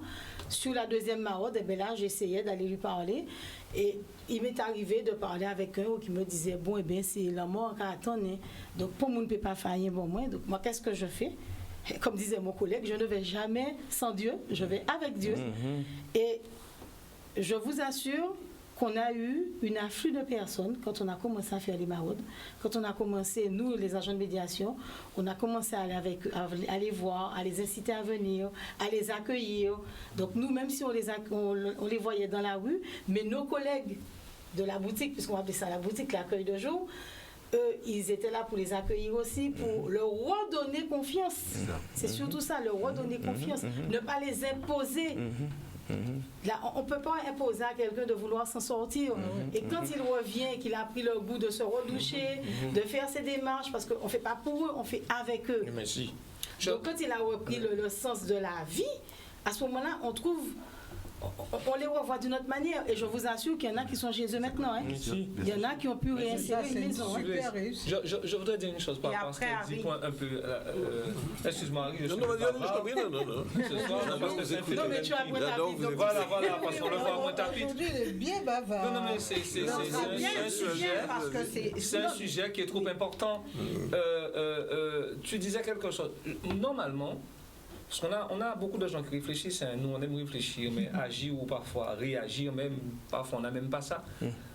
Dans une société où les gens sont complètement désocialisés parfois, comment quelqu'un peut sortir de Port-Louis et prendre le bus pour venir manger à Saint-Vincent, par exemple? Et ça se fait, les amis. Ok, ça se fait. Ça se fait. Mais normalement, j'estime que chaque commune devrait avoir, parce qu'aujourd'hui, ça ne coûte pas des milliers de cents. Chaque commune devrait avoir une structure, ne serait-ce qu'un conteneur douche, un conteneur douche, avec un Là, on emploi. aborde déjà les solutions. Non, mais les solutions, d'accord. Là, On va aborder les solutions. tout à l'heure. Parce qu'on ne voit pas ce qui se fait par rapport à. Ok, d'accord. Oui, Ça sera une solution pour toi, mais ce ne sera pas une solution pour les habitants de la commune. Voilà, Alors, c'est ça. juste C'est ça le problème. Pointe-à-Pitre-Abîme reçoit. Oui. On a l'impression que c'est. Même des fois, ils sortent de Bastère, ils montent à Pointe-à-Pitre. Mais si. Et au Donc, contraire. ou le contraire. Mais si. Donc ce sont ces deux villes, ces deux capitales-là qui reçoivent. Alors moi, ce que je dis, je ne parle pas forcément d'une structure pour recevoir tout le monde. Hein. Oui. Je dis que chaque commune devrait avoir un espace public où les gens devraient pouvoir se doucher. Oui. Et ça ne peut pas, la population ne peut pas être contre ça, puisque parfois ce sont des enfants même de la commune. Parce qu'il ne faut pas perdre de vue Oui, que mais parfois... alors, avant d'arriver à cela, Non, mais on ne peut pas ne pas faire quelque chose pour les dire, il aider faut bien à qu'ils y aient aller. envie. Il faut déjà que les structures existent. Oui, nous sommes Et puis, d'accord. voilà, et pour qu'ils puissent y aller s'ils ont alors envie. justement, S'ils en ont envie. Non, mais il Samuel, faut aussi avant d'aborder les amener à le faire. les solutions, parce que je pense qu'après, on va vraiment rentrer en plein cœur de tout cela, puisqu'il va falloir avancer des solutions. Est-ce qu'on peut dire aujourd'hui qu'il y a un manque de volonté politique? Il n'y a pas de moyens. Moi, je ne la sens pas. Il y a manque de vision. Disons que je ne sens pas la volonté. Oui, non, c'est ça. Il n'y a pas de politique. Il n'y a pas de vision. Il y a des fois, même les gens de leur propre commune ne savent pas ce qui se passe dans la commune. Je parle pour les élus. Ils ne savent même pas ce qui se passe. Et par moment même, je me dis, certains Guadeloupéens oublient leur propre enfance. C'est comme s'ils n'avaient pas été élevés ou ils n'étaient pas nés ici. Alors ce soir, votre tâche est quand même, je vais dire difficile, parce qu'il va falloir donner un coup de main aux élus. C'est-à-dire avancer des solutions. Mais il y en a qui sont. Je pense que parce que nous avons s'il n'y a pas de volonté politique, nous avons des politiques qui sont quand même conscients. Ils sont conscients, ils savent, ils voient la réalité. Ils savent très bien. Qu'est-ce qui se passe alors? Ils voient, mais est-ce qu'eux-mêmes, ils ne sont pas bloqués? Bloqués par qui? Et par la hiérarchie, je pense qu'eux aussi, ils ont une hiérarchie. Moi, il n'y a pas de hiérarchie. Lorsqu'on est élu, on n'a pas de hiérarchie. Non, mais moi, ça que je dis, ça qui fait tout ça, c'est toutes les lois qu'on met à ce niveau-là. Toutes les lois qu'on met. On met trop de lois et manque d'action. C'est ça qui fait ça. Tu comprends? Parce que regarde notre structure. On nous demande tellement de choses. On nous demande tellement de choses par rapport à ça que nous faisons. Que ça tue l'initiative. Tu comprends? Mais si c'est pas... C'est jouer un rapport. Si que bon, en réalité. Si on regarde ça que les lois nous disent, excusez-moi. Jean-Pierre est chaud parce que Jean-Pierre... C'est pour qu'on puisse te voir. Ça fait peur. Oui. C'est que ça qui arrive, c'est que, bon, on te demande toutes ces lois pour pouvoir fonctionner. Mais quand tu regardes toutes ces lois qu'on te demande, et l'action que tu fais même... Alors, Jean-Pierre, oui. Jean-Pierre, on va s'arrêter 2 minutes. Vous allez vous pousser sur votre fauteuil et le micro, on va le garder bien à distance pour qu'on puisse bien vous entendre. Parce que c'est important. Oui. Dans les lois qu'on nous donne, ça nous empêche de regarder l'individu vraiment. Qu'on reçoit. Parce que si nous regardons les lois là, on ne peut pas faire rien. Le gouvernement a commandé nous de on repas. On va prendre un exemple simple, le gouvernement a commandé nous on repas. Mais là où il y a peut-être depuis hier soir pour manger. Avant, là où j'ai fini manger, où il n'y a pas de papier, on ne repas, on va pas plein. Mais si on regarde le soir là, quasiment pas, on ne repas là. Est-ce que vous comprenez ça, radio là? Eh bien voilà notre rôle par rapport à la société, par rapport à le gouvernement, par rapport à les lois que nous votons. Ah oui, il y a tout un questionnaire. Tu vois que ce que je dis? Donc, alors, chaque année. c'est pour ça que je vous dis que c'est pas rien que la drogue. La drogue, c'est un comment dirais-je? C'est venu en plus. C'est un plus pour montrer. Et c'est ça qui nous empêche de réagir. On voit rien que le négatif, on voit pas le positif. Non, mais la question que pose Harry, Jean-Pierre. alors Harry, Non, non, regarde, ce soir, je il n'ai est en pas réserve. entendu Harry Harry. est en Ah non, réserve. mais je Non, trouve ça. non, Il va- C'est pas, c'est. Harry. Ah non, j'écoute. C'est les sans-voix. J'écoute. Ah ouais, là, je suis sans voix. Non, mais. Non, mais. Bon. Bon, j'écoute, j'entends beaucoup de choses, je comprends beaucoup de choses. Moi, j'ai toujours été épaté par les gens des associations qui font des choses. Que ça soit, à chaque fois que je vois ça en image ou en machin, etc. Je dis, c'est extraordinaire. Il y a ces gens-là. Et je reconnais qu'à chaque fois, je suis impressionné. Je vois dans quel système on vit. C'est la course au résultat, la course au pognon, la course au... Et je vois des gens qui consacrent leur temps à vouloir venir aider l'autre. Point. Moi, Et je trouve pourtant, ça extraordinaire. quelquefois, on leur met des bâtons dans Et les en plus, on leur met des bâtons. Je trouve ça extraordinaire. Mais, vous savez, moi, je pense qu'au fur et à mesure, une société s'est développée, nous a complètement échappé. Il y a quelque chose que je répète, en fait, qui me choque tous les jours, c'est les euros millions, des sous comme ça. Je ne comprends jamais pourquoi on fait gagner 160 millions à quelqu'un. Je pense qu'en réalité, c'était toute la perversité du monde dans lequel nous vivons, parce qu'on sait très bien qu'il n'en a pas besoin, il n'en fera rien. Mais au lieu de faire gagner 1 million à 160 personnes qui vivraient bien, on préfère donner 160 millions à un seul qui va bouffer comme 5 millions et le reste, il retombera dans leur système. Voilà. Donc, on a vraiment envie, on a créé une société qui est ce qu'elle est. On l'a créée volontairement. Oui. On l'a créée comme on a fait les subprimes aux États-Unis. Vous avez vu des gens qui gagnaient 80 à 100 000 dollars l'an, qui se sont retrouvés dans leur voiture avec leurs 4 enfants. Absolument. Du jour au lendemain, on l'a créé. On savait que ça allait être ça. On l'a créé volontairement. Donc, il y a dans notre système des coups tordus, des situations qui conduisent, qu'on le veuille ou non, qui conduisent à ce genre de résultats. Pas dans notre Guadeloupe. C'est voulu. Oui. La Guadeloupe aussi. Il y a des gens qui dorment. Hein. Donc, Aussi. finalement, moi, il y a une chose, c'est que venir réparer après coup, c'est compliqué. Alors, je rejoins l'invitation, une chose, parce que moi, le voyageur, il est toujours propre. Hein. Chaque fois que j'ai vu le voyageur, il était toujours propre.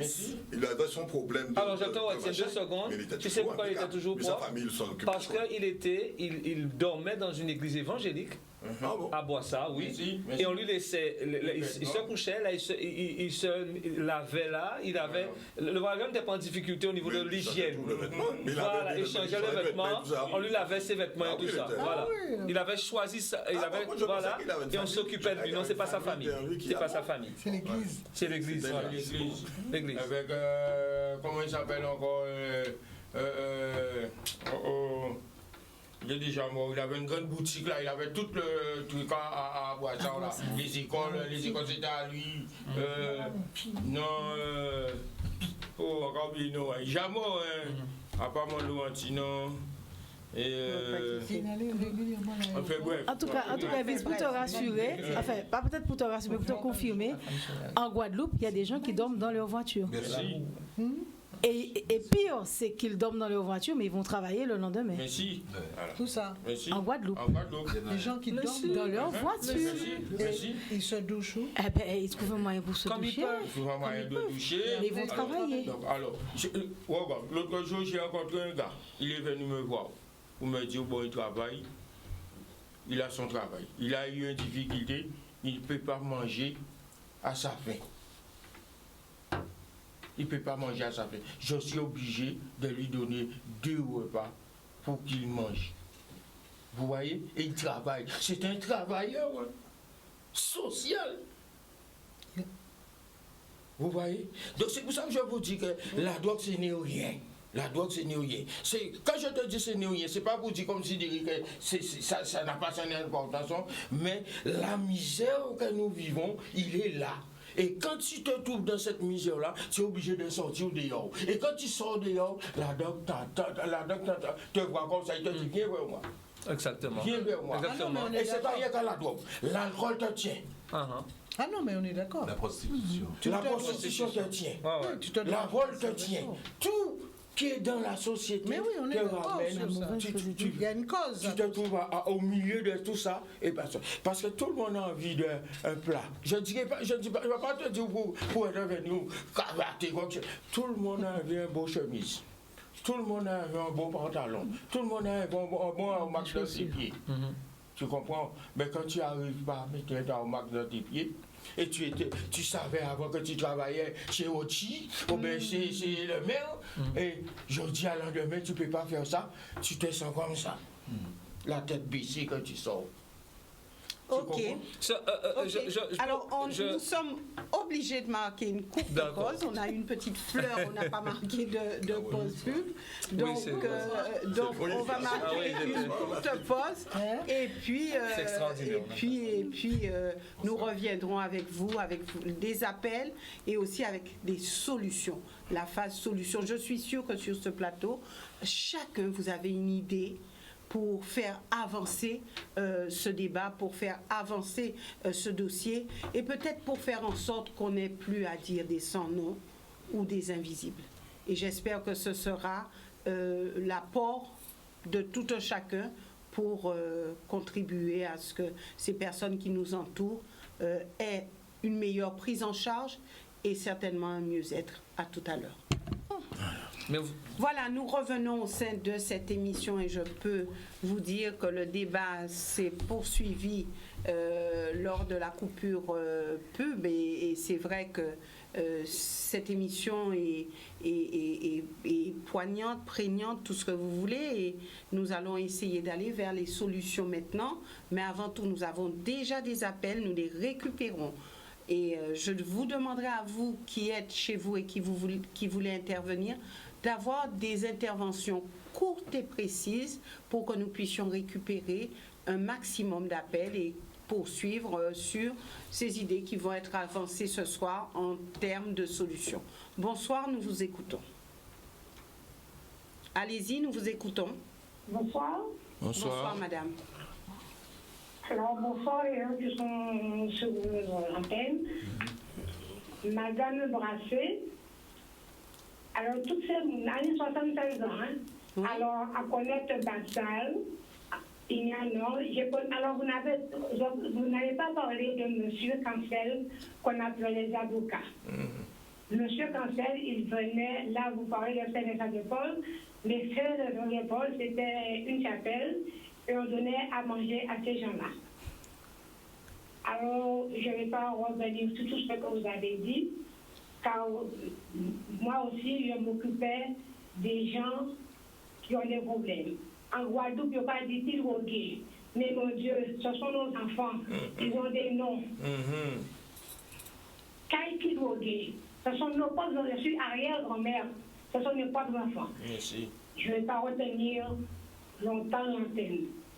A demandé toutes ces mounas qui suivent là, à dit, Madame Chevry, en d'accord avec vous, la drogue a détruit. Nous tous en famille, nous, ni un monde qui a drogué. En parlant de la drogue, le monde qui a souffert, c'est du tabac comme ça. Mais la drogue détruit, messieurs, dames. Et en 2018, là, ils ont arrêté un bateau qui a pour 100 000 € de drogue.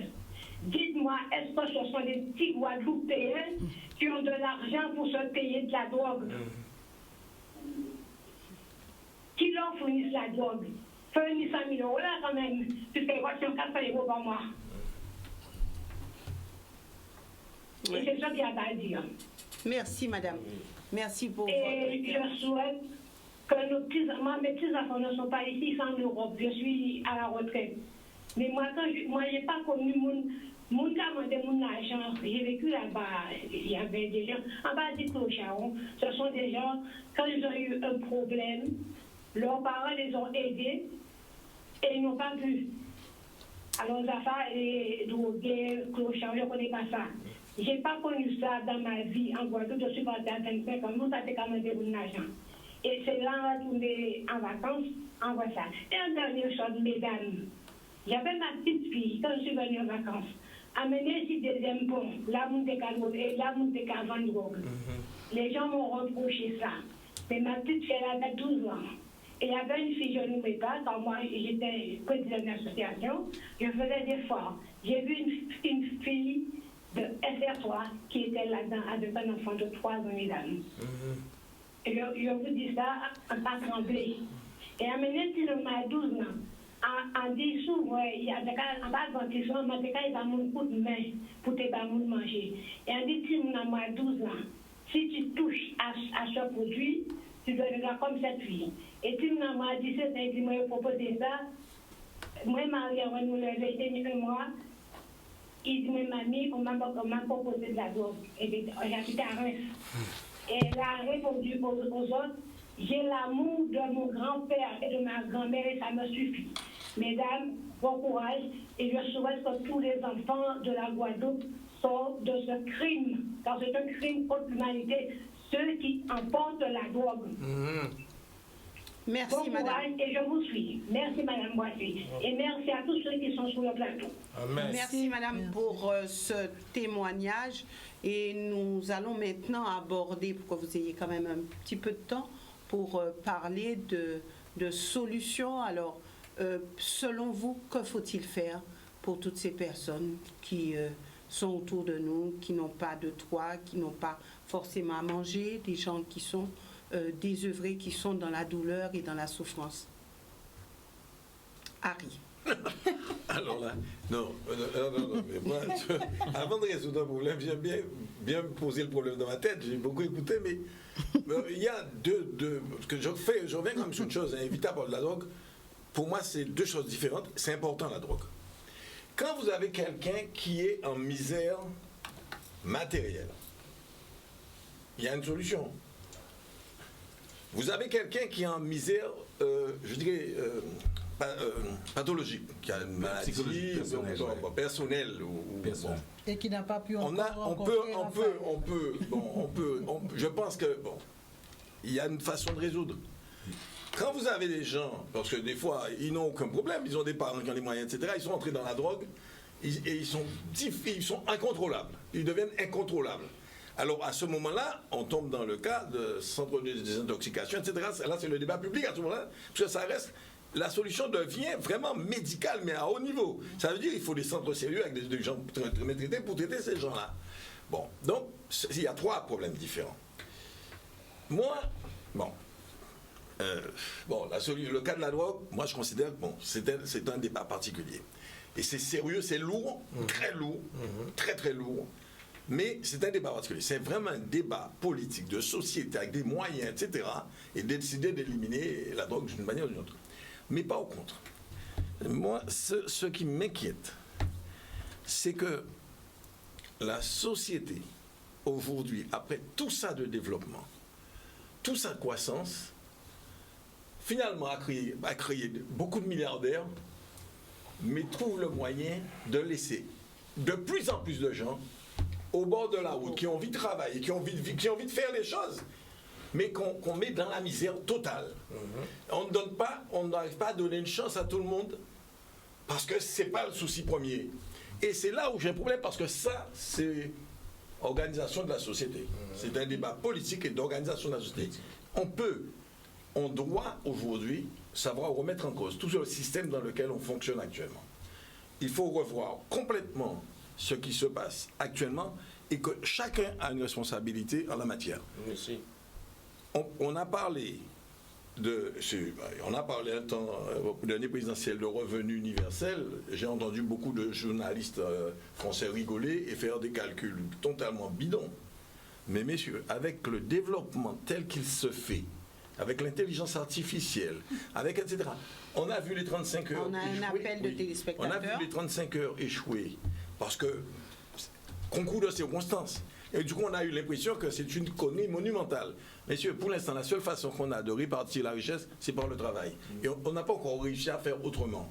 Mais en tout cas, il faut envisager d'éviter de laisser tomber de plus en plus de gens pour des raisons économiques. On n'arrivera pas à le régler.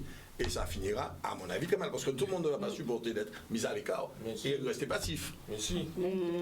Nous partons du côté du téléphone. Bonsoir. Oui, allô? Oui, bonsoir monsieur. Oui, bonsoir madame. Bonsoir. Je voudrais poser une question à l'association. Je voudrais savoir si Saint-Vincent-de-Paul, est-ce que c'est une association domiciliatrice? Est-ce qu'ils peuvent donner des adresses aux gens? Parce que vous savez, si vous n'aviez pas d'adresse et vous n'avez pas de carte d'identité, vous êtes exclu de prestations sociales. Oui, Oui. Et je voudrais également savoir, est-ce qu'il y a donc un SAMU social en Guadeloupe? Et qu'est-ce qu'ils font pour aider les gens? Alors, je crois qu'il me semblait, je ne sais, je ne peux pas vous confirmer, merci beaucoup, monsieur. mais il me semble que la Croix-Rouge a un SAMU social. Il me semble, j'ai cru comprendre. Mais en tout cas, chez nous, on n'a pas de SAMU, hein, nous. Pour la domiciliation, oui, ça se fait chez nous. Donc, pour la domiciliation, ça se fait chez nous. Mais encore une fois, il y a tout un suivi, hein, donc ça ne se fait pas comme ça. Est-ce que ça ne pose quand même pas un problème quand on est domicilié à Saint-Vincent? Pour certains... Pour les services sociaux, non. Alors, pour celui... Je ne sais pas si l'exemple que je vais donner va éclaircir. Il m'est arrivé d'accompagner un jeune qui avait fait une demande d'emploi. Et au moment où il a fait sa demande, donc il a eu l'entretien. Et lorsqu'on a regardé l'adresse, et qu'on a vu, on était encore Maison Saint-Vincent-de-Paul, quand on a regardé l'adresse, ils ont vu que c'est Maison Saint-Vincent-de-Paul, on lui a dit adieu, bye bye. Ah oui, ça c'est ça. Pour un employeur, ça passe pas. Ah oui, mais pour un employeur, ça ne passe pas. Ça m'étonne pas. Et pourtant, je vais vous dire que c'est un jeune qui ne se droguait pas. C'est un jeune bien mis. Et malheureusement, l'adresse était à Saint-Vincent-de-Paul. Nous repartons du côté du téléphone et je reviens avec vous. Bonsoir, nous vous écoutons.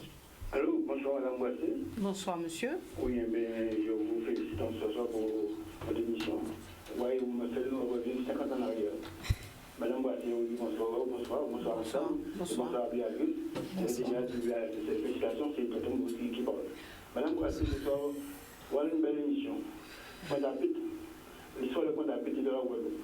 Baxal, on n'a pas parlé de Soupane, il y avait une dame noire qui tombait près de la poste. Mais ce soir, je vais vous dire, madame, permettez-moi de dédier cette émission-là à Casimir et l'Académie. Les Académies.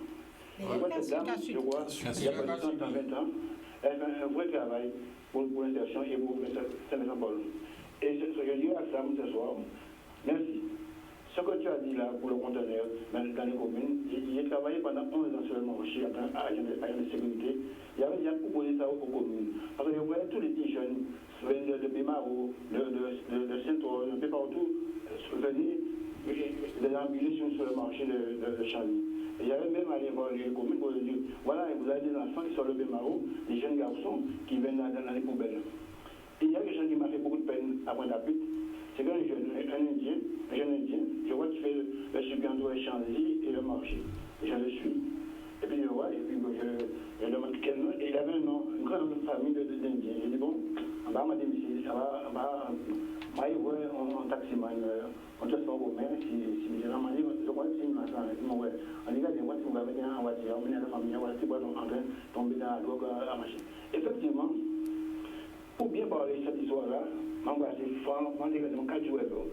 4 jours, on va parler de ça aux autres parce que ça va dire là, c'est que donc là, démarré vers l'année 80 à Pointe-à-Pitre.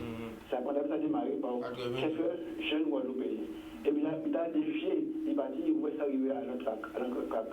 Mais en fait, si on voulait s'arrêter, ça me dit là, c'est que chaque commune, ça a dit EDF. Mais après, on a arrêté Bémaro, on a un paquet d'EDF dans le supermarché. Et nous, en question, un exemple, à l'O6, nous, association l'O6, pendant 50 ans, nous boumons à présent, bon, ça se pose à présent, mais pendant 50 ans, nous boumons l'association l'O6, nous parlons de là aussi. Ça regarde si bon gars, si bon matelot, si bon machine. Mais nous parlons ça parce que nous voulons des gars faire. Aujourd'hui, on a dit félicitations à Béatrice parce que on a fait là, on a remercié le collègue Béatrice. Ça dit, moi j'ai parlé ça parce que avant que j'avais parlé ça, m'embrasser, merci. On a dit soit là, parce que nous avons dit la Guadeloupe a vite, on soit la vitesse, malgré bien en Guadeloupe. Merci m'embrasser. De rien, monsieur, et nous poursuivons avec vous sur les solutions. Alors, je vais débuter par Samuel, puisqu'il avait déjà abordé cette question. Avant d'aborder les solutions, je vais revenir sur ce qu'Harry a dit. On a une société malade qui, lorsqu'on regarde une puissance comme la France qui peut se permettre aujourd'hui de laisser les Guadeloupéens sans eau, par exemple. Mais il faut savoir qu'il y a des gens en Guadeloupe qui n'ont pas de problème d'eau.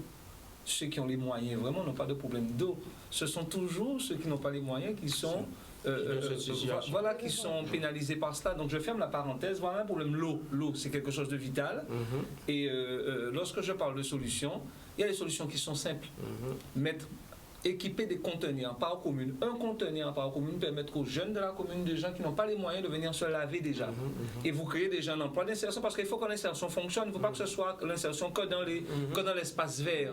On peut permettre, il y avait une solution aussi de conteneurs avec des ballons d'eau pour permettre aux jeunes, ça pouvait, par rapport au litrage, presque alimenter une commune de 4 à 5 000 personnes. Donc vous multipliez le nombre de conteneurs, vous voyez que les gens n'allaient jamais pouvoir manquer d'eau. Donc il faut permettre aux gens déjà de se laver, c'est quelque chose de digne. Quelqu'un qui tombe à ce niveau-là, elle a déjà besoin d'être propre. Aujourd'hui, il y a des vêtements en Chine qu'on vend à 1 euro. On ne peut avoir un stock de vêtements pour donner à ces gens-là, à des jeunes qui relaveraient dans un pressing. Il y a moyen de trouver. C'est-à-dire, je l'ai dit, je parle à mes politiques, aux maires, parce que ce sont les premières personnes qui sont quelque part. C'est le mandat le plus proche Mais pour moi, il y a des maires qui sont complètement déconnectés et qui ne se disent pas, qui doivent écouter parfois il y a des solutions. Je peux leur en donner, on travaille sur ça parfois, mais ça ne leur coûtera rien du tout. C'est juste un geste, une démarche purement citoyenne. On peut s'asseoir et leur dire voilà ce qu'on peut faire. Déjà permettre aux gens de se laver, permettre aux gens de se vêtir. Et ensuite, elle le disait, c'est vrai qu'il y a des gens qui vont sortir de Port-Louis, de Petit Canal, qui vont venir à Saint-Vincent. Mais il y a aussi des gens qui ne pourront pas venir. Donc le travail serait de fabriquer les aliments pour ces gens-là, pour porter dans les communes, avec les CCAS, faire un travail avec les CCAS, qui ferait quelque part l'inventaire des personnes qui sont dans les rues, pour permettre à ces gens-là de manger. Une société, pour moi la société guadeloupéenne n'est pas sur ce plan-là comme les Français, qui quelque part ça ne cause pas de problème. On a bien vu des gens sur les trottoirs, on est arrivé comme aujourd'hui en France, vous avez des gens qui dorment sur les trottoirs et des gens qui passent, qui les enjambent et qui ne regardent pas. On n'avait pas cette culture-là en Guadeloupe. On a tout, parce que les gens qui sont dans la rue, c'est toujours le frère d'un autre, c'est le cousin de quelqu'un qu'on connaît, c'est quelqu'un de sa famille. Donc, quelque part, on est toujours quelque part impliqué. Donc, on devrait pouvoir trouver des solutions, Madame Brassé, qui sont des solutions qui sont simples et pas coûteuses. C'est juste la volonté politique de dire que sur mon territoire, je vais permettre. Ils nous voient ce soir à la télé, ils peuvent nous appeler, nous dire comment régler le problème. On leur dit voilà ce qu'il faut faire. Mais ça ne va pas coûter des milliers, ce n'est pas un problème financier. Et lorsqu'on parle de drogue, je vais boucler par en disant, lorsqu'on parle de drogue, il n'y a pas une drogue, il y a des drogues. Il y a des drogues qui sont plus sales que d'autres. Et vous avez des personnes, des bourgeois, qui prennent de la cocaïne, mais sur laquelle la drogue n'a aucun... Vous verrez ces gens-là, vous n'allez jamais comprendre qu'ils prennent de la drogue. Mais la drogue sale qui est dans la rue, que les mecs prennent avec une fabrication de roche et tout ça, ça vous boule le cerveau définitivement. Mais c'est quelque part, une fois que c'est fait, c'est réversible. Parce que c'est la drogue du pauvre. Donc il faut comprendre tout cela. Et j'ai l'impression que nos politiques sont complètement, enfin pas tous, il y a qui comprennent, mais ils ne sont pas suffisamment nombreux. Et il y a des solutions. On ne peut pas dire que c'est la faute de l'État. Oui, l'État a un rôle. L'État, ce serait justement de légiférer avec nos élus, nos députés, nos sénateurs, pour dire que la simplification administrative pour les associations comme les vôtres qui font le travail, on ne peut pas cantonner ces gens-là dans des problématiques administratives alors qu'elles font quelque chose qui est de l'ordre de l'humain. Nous partons du côté du téléphone. Merci Samuel. Bonsoir. Malheureusement, ce téléspectateur a raccroché. Il va nous rappeler s'il peut encore passer. Evita. Moi, je pense aussi que le maire a un rôle essentiel à jouer dans ce combat. Moi, j'ai l'impression, bon, je peux me tromper, mais j'ai vraiment le sentiment que d'abord, quand les premiers clochards ont apparu, les premiers sans nom sont apparus dans les rues, j'ai l'impression que les politiques ne considéraient pas que c'était un problème pour eux, et j'ai l'impression aussi que les gens, parce que c'est ça aussi, c'est l'éternelle relation entre le politique et sa population. J'ai l'impression que les gens aussi ne considéraient pas que cela relevait de la compétence du politique. C'est ça le problème, parce qu'ils ne sont pas apparus en masse dernièrement. Il y en a qui ont commencé dans certaines villes. En général, c'est madame qui disait, en général, c'est les villes qui sont concernées d'abord, donc Basse-Terre, Pointe-à-Pitre, etc. Ces gens-là sont apparus et on a laissé faire. Et maintenant, effectivement, on est obligé, parce que même si on les appelle sans nom, on les voit. Donc, moi, je pense que c'est... Les maires, la première des choses à faire, c'est que les maires doivent prendre conscience que c'est un problème, le problème déjà à gérer dans leur commune. Et quand on aura fait ça, c'est-à-dire évidemment prévoir des lieux où ils peuvent se doucher, voir avec des associations pour qu'ils comment dirais-je, mangent, mais surtout l'accueil. Madame tout à l'heure disait quelque chose de très important, c'est la question de l'écoute, mais il faut des professionnels pour ça. Donc, moi, la solution, c'est d'abord que les maires s'approprient ce problème et ne regardent pas un peu de loin comme s'il n'était pas, c'était pas de leur compétence. Nous partons du côté du téléphone. Bonsoir. Allez-y. Oui, moi, pas besoin de dire bonsoir. Bonsoir. Bonsoir. Bonsoir. À quel exactement au but, hein? Oui, ok. C'est là nous bien content que nous c'est Vincent Paul là qui parlait de la Croix-Rouge, parce que moi je dis qu'il y a un système qui est en place, qui est en adéquation avec la problématique là. Bon, nous parlons des terrains, moi je connais le terrain là. Mais ça ne va pas empêcher aussi que moi je vienne trouver moi un diplômé et un professionnel social, un médiateur, un indicateur. À trouver moi que je viens raconter moi que en partie du profil moi ce travail là en Guadeloupe alors qu'on sont jeunes Guadeloupéens.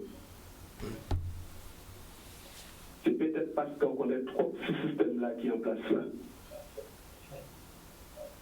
Mais avant toute vité, on connaît la vie là. Pour le moment, on ne sait pas social, pour qualité de qualité, pour qualité de commune, pour qualité de quartier. Concernant les C4, c'est politique qui n'a pas fait. Il y a un plan social de relancement de qui à l'État qui évolue l'argent, la petite association disons l'argent. Moi, en tant que professionnel, en tant que diplômé d'État, en tant que monde. Dommage. Nous avons perdu ce téléspectateur malheureusement et je vais m'orienter vers Jean-Pierre pour en guise de solution. Jean-Pierre, vous qui en l'Arila, qu'avez-vous fait concrètement pour ces gens-là? Moi, ça que je dis, c'est que les solutions que nous pouvons trouver, c'est que certains d'entre nous qui signent des moyens, parce que nous ne pouvons pas parler de ces politiques-là, mais il y a de nous aussi qui parlent de politique, nous ni des moyens aussi. On l'a peut-être considéré qu'on laisser un bitin gaspiller pour rien. Viens partager avec nous. Nous ne pouvons pas obligé de donner l'argent, mais nous n'avons pas besoin de l'argent. Mais viens montrer nos capacités, à ça, on a fait un moment où tu as travaillé, un moment où tu as débuté. Parce que nous avons l'eau de nous qui ni des capacités qui peuvent aider nous à dans certaines élèves-là. Nous que vous venez vers tout à l'heure, puisque téléspectateurs là qui sont raccrochés, Révini. Monsieur, nous vous écoutons. Oui. Voilà. Bonsoir Émile. Bonsoir. C'est une super émission que tu fais depuis quelques temps par rapport à ce que tu as mis en place. Je connais tout le monde qui est sur le plateau, à commencer par Samuel, Henri et tout cela. Il y a un problème qui se pose. Nous avons des difficultés au niveau de la classe sociale. Parce que tout ce monde-là, c'est bien beau, on défend tous notre bifteck, et ça, c'est pas bon. Et je tiens à dire que ce qu'il dit là, le monsieur Papi, c'est une vraie vérité. Il faut sortir de ça. Et éventuellement, chacun voit passer à leur façon, mais la vie de la rue n'est pas évidente. C'est pas facile. Mais c'est une vraie vérité. Maintenant, on a été frappé par le Covid. Malgré ça, il y a beaucoup de gens qui sont restés sur leur piédestal en se valorisant. Ils ignorent qu'avant d'être ceux qui sont, ils oublient d'où ils sortent. Alors il faut se remettre en question et se poser une bonne question. Merci. Pour y aller dans le Ok. Merci. Parce que malgré la situation, on ne réfléchit pas et on voit les choses du mauvais côté. Ce que je tenais à dire. Ok. Merci. Merci. Alors on poursuit. Oui, moi je dis que certains d'entre nous, que nous avons une capacité à certaines choses. Au suivant, pas peut-être demander ou de mener l'argent dans nous, au suivant. Mais ça veut dire considérer que ni deux côtés pour nettoyer. Par exemple, considérer que peut-être que des ordures qui ont trouvé dans le marché. Dans ces mails-là, qu'on aura dit, dans ces hommes politiques-là, on l'a peut-être considéré peut-être que d'autres monde, c'est les mêmes personnes qui travaillent. Au suivant. Distribuer. Puis passer dans ces associations-là.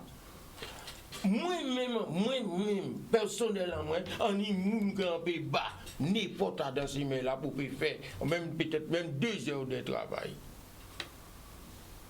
Moi, Jean-Pierre Le Bon Théophile, qui a parlé à autres. On peut faire ça. Pourquoi ceci sans radio?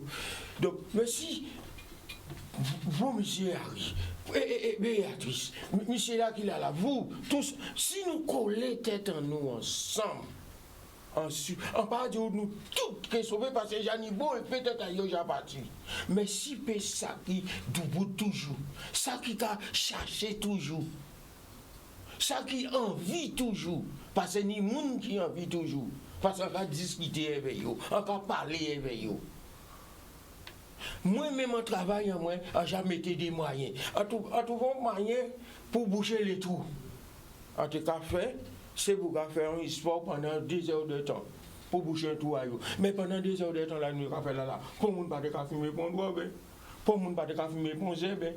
Aussi bon. Et j'étais content de voir qu'à dans ce maintenant, il y a 3 jours quand tu as marché.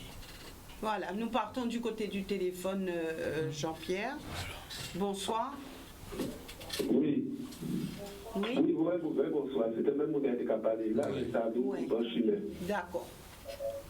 Oui. En tout cas, dit que faut nous arrêter tourner autour du pot. Parce que moi, personnellement, quand je connais la vie là, professionnellement, connaître la vie là, et moi, je suis beaucoup qui sont dans la vie là. Et la société encore, c'est le plus défavorisé, avait trouvé moi, diplômé d'État, médiateur social, éducateur, diplôme bac plus 3. Donc ça veut dire connaître la vie là, les vents la vie là, et on finit par faire 4 diplômes, pour venir raconter moi qu'un pays en moins, qu'on pas mis profil à ce travail-là, ça, alors que bénévolement, à café. Et moi, je dis autres, que tout système-là qui est en Guadeloupe est politisé. Là, on va parler de CECAS, on ne peut pas parler de CECAS en cause. On ne peut pas parler de la Croix-Rouge, et on ne peut pas parler de Saint-Vincent-de-Paul. Bon, concernant les systèmes de prévention, tout ça, là, c'est vrai. C'est-à-dire que là, vient trouver, ok, d'accord, parce que t'es en misère, t'es un décrochement social, familial, social, spirituel, qui fait que là, il a récupéré certains individus, avec tout ça, il a contenu à Adam. Ok, beaucoup moins. Mais l'État aussi met des dispositifs. Il faut former mon pour te pallier à ce problème-là, ça, pour faire du vrai social. Mais en fait, il fait que le social-là vient trouver un business.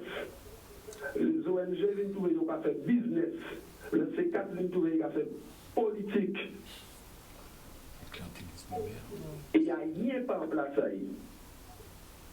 Et avec le Covid-là, nous avons une population qui a trouvé une difficulté. Amen. La classe moyenne qui a trouvé déséquilibrée. Les entreprises nous avoué dit est-ce que nous allons continuer avec ce système mafia là ça? Et nous savons très bien que la mafia même pas qu'elle a gagné parce que c'est des clients qui retournent dans la rue là. Et moi, le système social là qui est en place là, il faut nous arrêter ça. Merci, monsieur. Okay. Merci, monsieur. Voilà donc Béatrice, en termes de solutions. Il y en a plus. En termes de solutions, la première solution, ce serait de réapprendre à s'écouter. S'asseoir ensemble pour discuter. Le monsieur parlait tout à l'heure de diplôme. J'ai souvent dit à mes collègues, puisqu'on avait un autre collègue qui est décédé, mais qui s'était réinséré, le premier diplôme, il est dans la rue. Les premières personnes à écouter, ce sont eux. Parce qu'eux, ils ont vécu dans la rue, ils savent ce que c'est, ils savent d'où ils sortent, et ils savent ce qu'ils veulent. Donc, se rassembler, se mettre ensemble pour pouvoir avancer, et que nous essayons de ne pas se regarder, mais apprendre à se regarder. C'est vrai que Samuel disait tout à l'heure, mettre dans les communes, je ne suis pas défaitiste, Samuel, mais ça m'étonne qu'au jour d'aujourd'hui, que les maires des communes puissent mettre ce genre de dispositif dans leurs communes. Et tu parlais de CECAS tout à l'heure, eh bien souvent les CECAS nous appellent, nous à Saint-Vincent, pour des solutions. Donc... Oui, parce que le CECAS relève du maire en général, donc si le maire n'est pas touché par la chose, donc c'est normal. Oui, mais... Et puis il y a aussi la population. Parce que même si le maire dit oui, mais si la population décide de dire non, je ne veux pas ça près de chez moi. Et voilà. Il faut expliquer. Il faut expliquer, c'est une question de pédagogie. Tu sais, mon collègue a dit tout à l'heure par rapport à le dispositif que M. Batib voulait ouvrir. C'était un centre. Alors, ce centre-là, c'était pour permettre aux gens, quand ils sortent de l'hôpital et qui n'ont pas de famille et qu'il y a des soins à faire, c'était pour continuer les soins. Parce que souvent, quand les gens sortent de l'hôpital et qu'ils n'ont pas de famille, c'est devant Saint-Vincent qu'on les retrouve. Et nous, on a un centre d'hébergement de réinsertion sociale. Eh bien, chez nous, on a des personnes âgées. Donc, moi, des fois, je dis aux collègues, nous sommes dans un EHPAD. Nous sommes à la psychiatrie. C'est avec ce public-là qu'on travaille. Donc, pour vous montrer encore qu'il y a des choses à faire, comment le faire? Est-ce qu'on va nous écouter? Est-ce qu'on va mettre des finances pour nous, pour que nous puissions aider ces gens-là? Enfin, je dis ces gens-là, mais je n'aime pas le terme. Qu'est-ce qu'il faut qu'on fasse? Est-ce qu'on va nous écouter? Est-ce qu'ils sont conscients que nous sommes sur le terrain et qu'on connaît? Parce que quand un médiateur, moi je suis médiateur, je prends le rôle de médiateur, quand un médiateur sort en France et puis il vient me dire, bon, eh bien, j'entends, hein, eh bien, bon, tu dois faire comme ça, comme ça, comme ça. Je suis en Guadeloupe. La Guadeloupe et la France, c'est deux choses différentes. Hein. Ce que tu peux faire en France pour un SDF, plus souvent, tu ne peux pas le faire ici, hein, parce qu'on n'a pas les moyens. Les centres, on a l'air de croire qu'ils fonctionnent tous pareil. On a envie de croire ça, mais c'est pas vrai. Il y en a, la France est privilégiée, et je vais toujours dire la France est privilégiée par rapport à nous. Nous, on est en train de fermer les robinets sur nous. Qu'est-ce qu'il faut qu'on fasse? Sans argent, on ne peut rien faire. Hein. Même si Samuel vient m'aider, Marie vient m'aider, Vita vient m'aider, mais poto mi-temps là, il a fermé le robinet dans l'air. Et là, vous voyez, il va aider, ouais. Donc, au-delà que nous collons tête en nous, que nous travaillons l'amour, mais nous sommes toujours ni manque là ça. Merci. Ouais. Donc, solution ni, mais. Faut vouloir faire d'abord. Faut vouloir. Nous récupérons un dernier appel, et c'est vrai qu'il y a beaucoup d'appels, mais bon, nous ne pouvons pas aller encore plus loin puisqu'il nous faut poursuivre en termes de solutions avec Harry et Raphaël. Bonsoir, nous vous écoutons. Allez-y. Allô? Oui, bonsoir monsieur. Bonsoir. Oui, bonsoir. Justement, d'après un créole. Oui, pas vous deux. Ils sont capables de ce bouga qui est là, mais est-ce que ce bouga qui sont qui sortir là? Est-ce que dit nous, il ne va pas sortir? Est-ce qu'il peut sortir? Et est-ce qu'il peut sortir? Mais, ni de bien pas comprendre. Attends, pourquoi? Haïtien qui a venu ici, sans rien.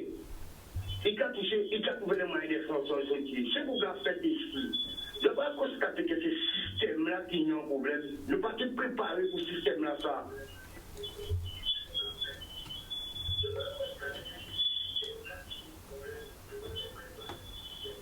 Nous avons écouté. On ne peut pas dire comme quoi que, là, tu as regardé les moments, on a 15 ans. Ils ont la rue là, 16 ans, c'est pas, ils ont né à eux. Et, famille à eux, on y dit, et donc, c'est les politiques, c'est les politiques. Ni les politiques, même quand tout le monde a ils ont été avant, ils ont marché droite. Allez, tout le monde y a la sonde à moi. Jamais où il y a.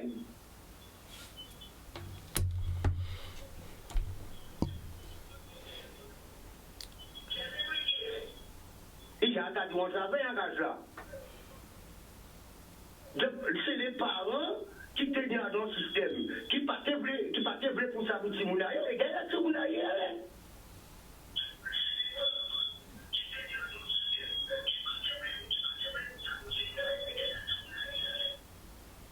On va passer après, on va avoir pour qualité de congé pour chaque Guadeloupéen. Famille a unité, unité. On va jouer pour artisanat, on va avoir pour yon.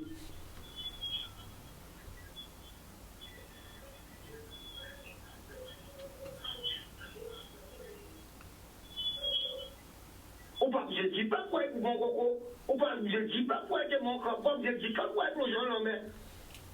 Mais son livre va sauver la déo, on va stopper. Mais on met à mon gamade, le personne va travailler au côté. On me dit que je ne peux pas manger cigarette. On va dire comme ça, ouais, je ne peux pas mettre sur les lados chaud.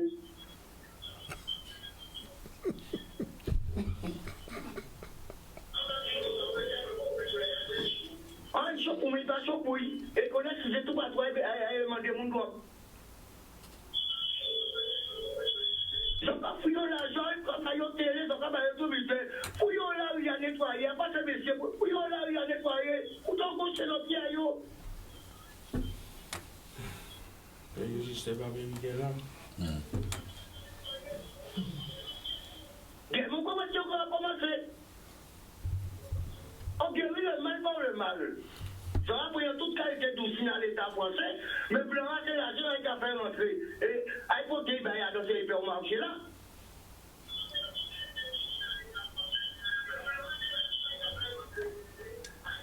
Bien.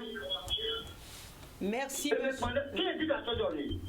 Il y a toute cette information, tout un grand pays que j'ai.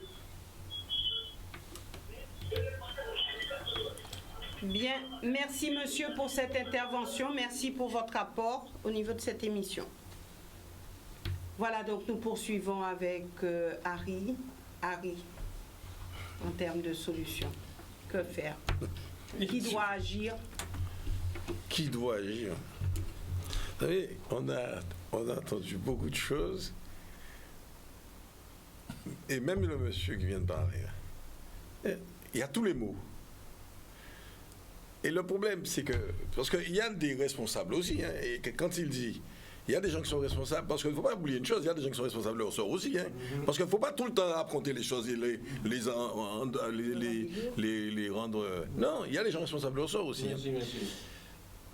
Mais moi, chaque fois que je passe devant Bainbridge, je me dis, c'est marrant, j'étais à Bainbridge 3 ans, Il n'y avait ni barrière, ni machin, ni rien. On entrait, on ressortait librement. Personne n'attaquait personne. Tout se passait très bien pendant 3 ans. D'ailleurs, les problèmes qu'on avait à Bainbridge étaient des problèmes politiques. Parce que les jeunes étaient militants. Et on se trouvait des fois dans des situations où avec, comme la descente une fois, qui a causé pas mal de dégâts. Mais ça, c'est des débats politiques. Ça veut dire qu'au premièrement, on se payait même le luxe de s'investir dans le débat politique, à soutenir des paysans, des ceci, des cela, les combats politiques des adultes. Bon. Aujourd'hui, tout est barricadé, les enfants rentrent, c'est très protégé, etc. Parce que tout est... Il y a des vigiles, il y a tout ça. Je me dis, mais qu'est-ce qui a amené à ça? Pourquoi on est à ça aujourd'hui? Alors qu'on n'avait pas besoin de tout ça il y a 30-40 ans. Donc on a plus de 40 ans, plus vieux que ça. Bon, mais ça veut dire qu'en définitive, une société a dérapé, nous, on a perdu pied, et bizarrement, on a eu l'impression d'avoir plus de moyens, on s'est enrichi soi-disant, on a perdu pied. Quand on a fait les logements, les premiers logements collectifs en Guadeloupe, je me souviens, ma grand-mère était contre ça totalement, elle ne voulait pas entrer dans ce genre de choses. Mais vous savez, la différence, on parlait tout à l'heure, quand le gars disait, pourquoi il n'y a pas un coupon coco, etc., etc. Mais effectivement, le type qui est à Grand Camp, il ira chez coupon coco, ou chez qui? À l'époque, chacun... D'ailleurs, pouvait rentrer sur un terrain, aller en campagne, prendre des fruits, tout ce qu'on veut. Il y avait un mode de vie collectif qu'on a abandonné. Et en tant que chef d'entreprise, je dis, je l'ai vécu cette situation entre le comportement du type qui est dans une entreprise et qui lui est à la campagne et le comportement du type qui est dans une entreprise et qui habite Grand Camp. C'est pas du tout la même démarche. Mais non. Parce que le type qui est dans l'entreprise et qui habite à la campagne, c'est un complément. Mais lui, dans sa tête, il est organisé, il s'auto-alimente. Celui qui a Grand Camp, quand il n'a pas le travail, il est tout de suite dans la rue. Donc,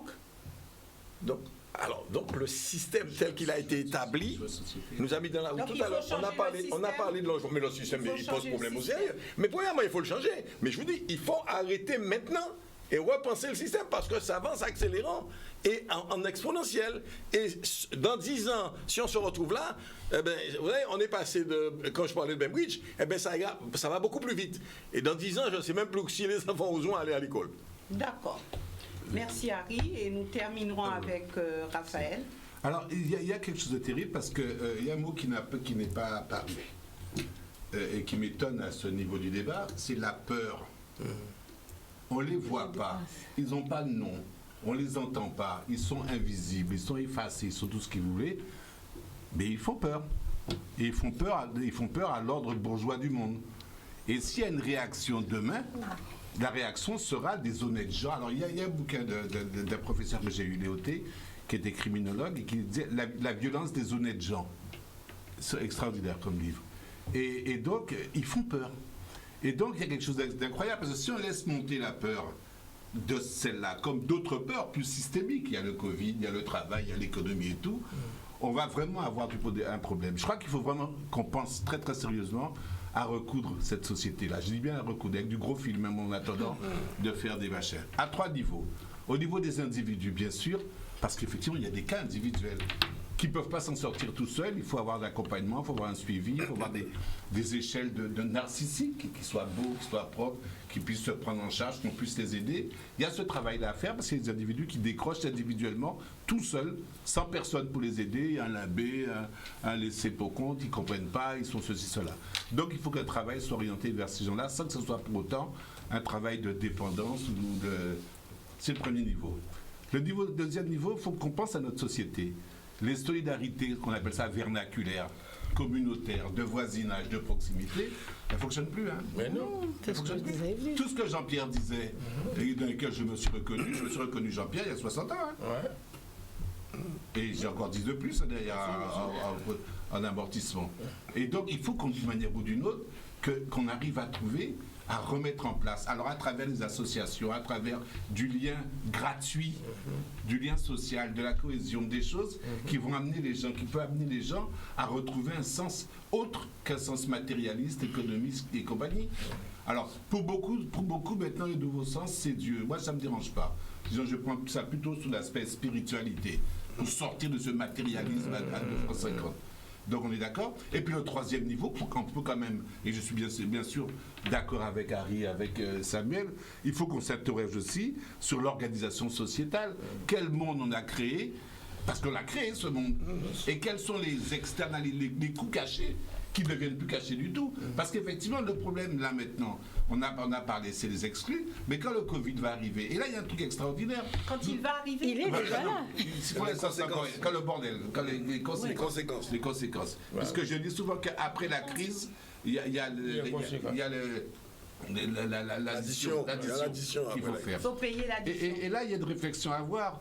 Nous avons fait un choix technocratique, bureaucratique. Alors, c'est l'exemple de Jean-Pierre. La bureaucratie tue la vie. Tue la vie. Donc, est-ce qu'on va, à chaque fois qu'on voudra faire quelque chose qui relève d'une initiative personnelle, qui relève d'un don, c'est quelque chose d'important, le don, qui relève de l'insertion sociale, est-ce qu'à chaque fois qu'on va faire ça, il va falloir qu'il y ait un carcan administratif, un carcan juridique, un super contrôleur de ceci, qui vous dit c'est comme ça, pour évacuer effectivement toute la spontanéité de l'initiative locale. Merci. La question de l'initiative locale, la question de reprendre la main sur ce qui nous concerne, ça se joue là, comme ça se joue dans d'autres domaines de notre société. On ne pourra pas longtemps encore faire l'impasse sur ça. Merci. Attends, j'ai dit des mots. Juste deux mots. Ok. Tu vois, on dit toujours la société. Mais qu'est-ce qui fait la société? C'est nous qui fait la société. Donc, d'où la raison que je dis, si on comprend, c'est nous qui permettent cette situation. Pourquoi je dis nous? Parce que c'est nous qui vivons dedans. Vous voyez ce que je vous dis? Alors donc, nous allons réfléchir un moment comment on réagit. Jean-Pierre, un mot sur tes deux mots.